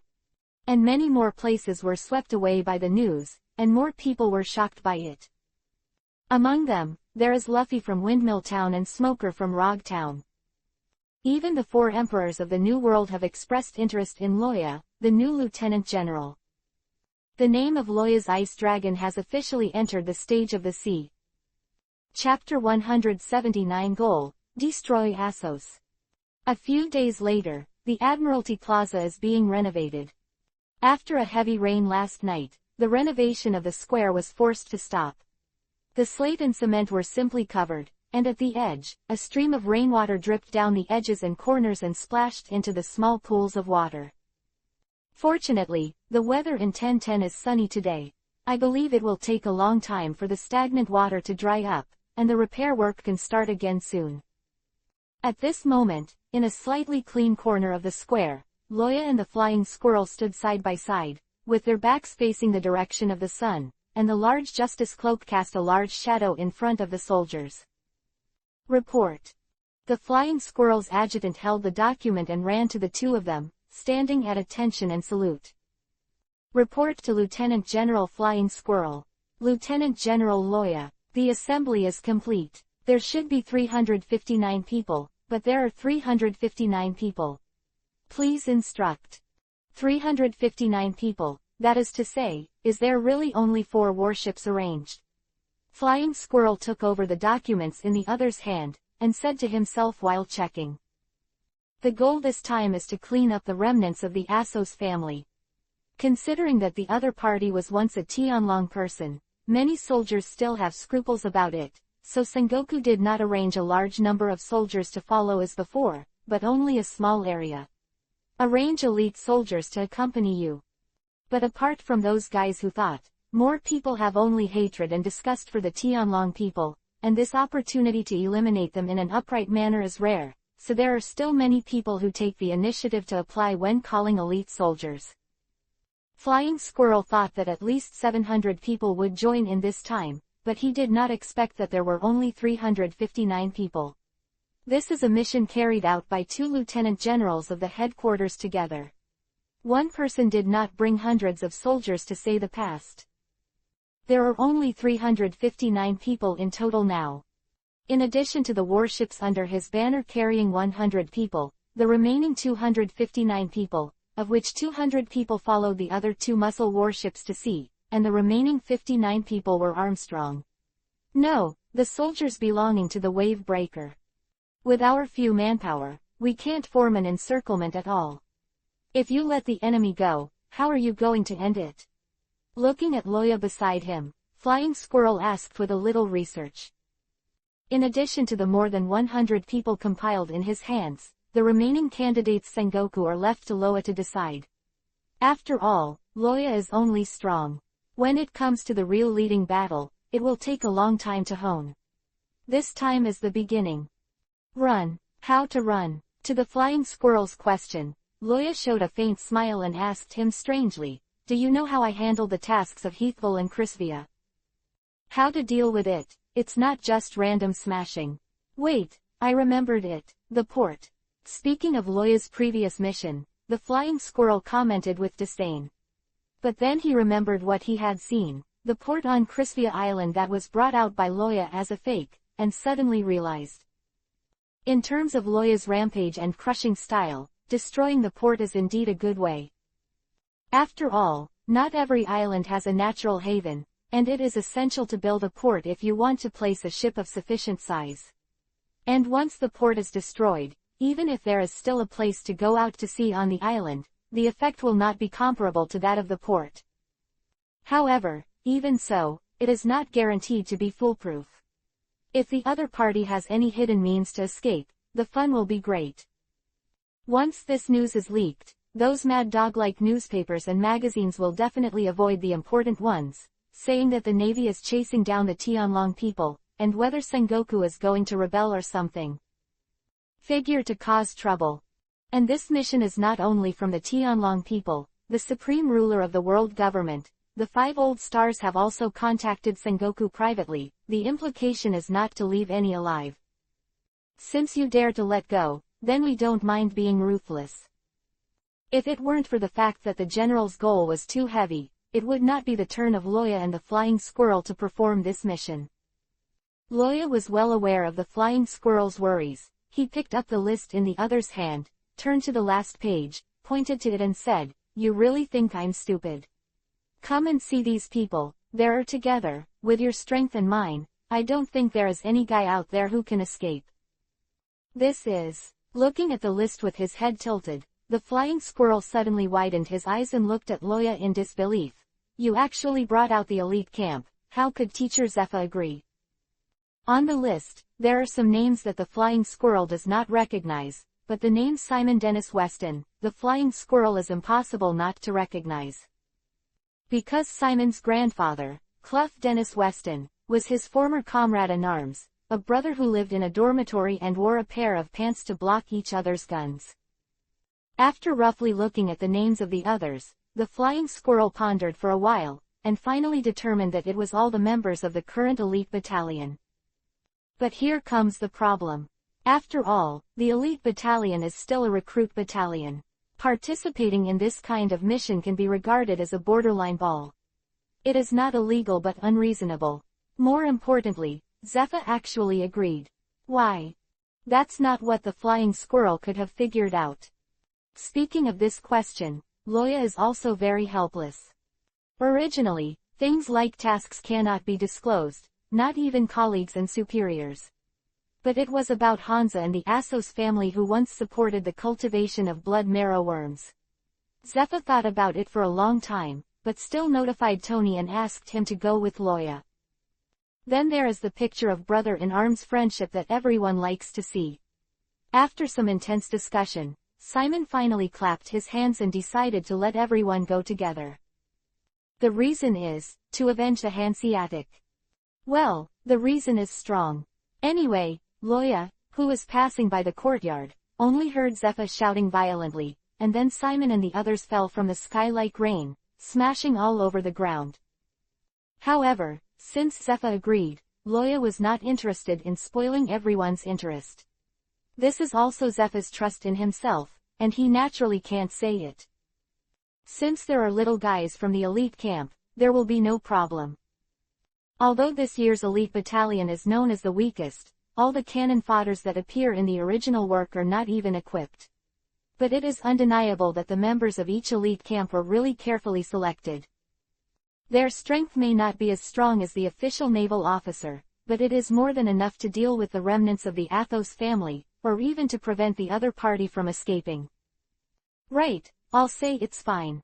Loya spread his hands and showed a sunny smile, and by the way, it's just a military training. Anyway, most of the actual combat tasks can't be done after the winter. Might as well take advantage of the present to exercise more. Quote. Okay, but security concerns. Before the flying squirrel could finish speaking, Loya raised his hand to interrupt him. Don't worry, it was a decision I made after careful discussion with Mr. Zephyr to let them participate, so. Loya's voice suddenly became serious and indifferent. A fool who is beyond his own power, it is not a pity to die. Hearing this, Flying Squirrel stared at Loya in a daze, and didn't come back to his senses for a long time. Indeed, this sentence is very reasonable. Fighting is not a family game, and death cannot be avoided by anyone. But this was said by Loya, and the target was the former elite camp companion, and he felt a little weird. Is it really like what General Aokiji said? Did they have any secrets? At this moment, the flying squirrel rarely became suspicious of Loya. No matter how suspicious the flying squirrel was, Loya threw off his cloak, waved his hand and shouted, "The logistics team ensures that the supplies are complete, and we will set off in an hour." Yes, Lieutenant General Loya. Looking at the newly promoted Lieutenant General of the 17th Headquarters ahead, these Navy soldiers were extremely excited and responded loudly. To find this site, please search for 6 Mao, or enter the URL. Chapter 180 Garp Who Stole the Warship. Saying that an hour is an hour, as an army, discipline is the most important link. Even though there were 4 warships that needed to be sorted out, but after hundreds of people were busy all the time, when Loya reappeared in the port, they were all ready. From left to right, 4 behemoths were neatly listed in front of the port, and dozens of naval soldiers stood in 2 rows on the shore, holding their guns and motionless. Seeing Loya and the flying squirrel walking over, the group of soldiers stomped their feet neatly. Bang! Lieutenant General Flying Squirrel, Lieutenant General Loya. Well, you're in good spirits. The 2 returned their salutes in turn, and then motioned for them to put their hands down. Soon, some soldiers came up with reports on the situation and supplies of the warships. Of course, flying squirrels were studying these things alone. In terms of Loya's character, he didn't bother to ask. No, it can't be too risky. Bring some more medicine and tents. If there are refugees on the island, we are their only hope. After reading the material report, Flying Squirrel pointed to the upper corner and instructed to go down. Although there are countless naval scum in the op world, from the lieutenant general of the branch to the sundry soldier. But when it comes to flying squirrels, it's definitely a moral benchmark in the Navy, and no one can't help but give it a thumbs up. He was loyal and brave in battle. Not afraid of power, she showed a tough soldier style when she invited the Empress to join Chiwahai. To be sympathetic to his subordinates, Loyake suffered a lot of beatings for this. I usually care about the masses, reduce my lunch to a steamed bun and a glass of water, and also ensure that the refugees are full. In wartime, even if the opponent is Whitebeard, he dares to take the lead. Be a real soldier. It's like now, all the information tells him that all the residents of the island have been bloody Matsuri, but he still holds 1 in 10,000 expectations to save the survivors who may not exist. Just when the flying squirrel arranged for people to replenish medicines and other supplies, Loya reminisced about his plans and strolled along the port boldly. Soldiers along the way cast respectful glances at him, waiting for him to pass by before continuing the work at hand. After a while, Loya walked to the corner of the port and was about to turn back, but unexpectedly saw an acquaintance. Very familiar acquaintance. At the moment, Loya walked over with a smirk and greeted loudly, "Yo, Lord Carp, are you going to sea again?" The matter of Garp going to sea privately a few days ago could not be concealed after all. Even if he was 2 floors away, he could hear the roar of Sengoku in the marshal's office. For Garp, a few days are enough for him to recover from the injury, but if he wants to repair the dog-headed warship, this time is definitely not enough. At this moment, when he heard Loya's words, Carp's heart became unnamed, and he turned around with a bad expression. As a senior, of course, you can't stay in the headquarters all day to rest. Now there are constant disputes at sea, it is the time for this old man to make bold moves. Quote. Speaking of this, I have to say a few words to you, Loya. You are no longer a recruit of the elite battalion, but a lieutenant general of the dignified headquarters. Every word and deed represent the face of the Navy. What is it like to be idle all day? Come on, Mr. Garp, you are not Admiral Akainu, you just talk about your face. Besides, you are ashamed to teach me. Loya shrugged and said with a smile, at present, the Navy you broke the record for the longest idle time of a lieutenant general in the history, and your black history teacher Zepha told me all about it. Quote. The longest idle time. Hearing this, the surrounding Navy held back their laughter and continued their work, but everyone was suffocating Yuhi's neck.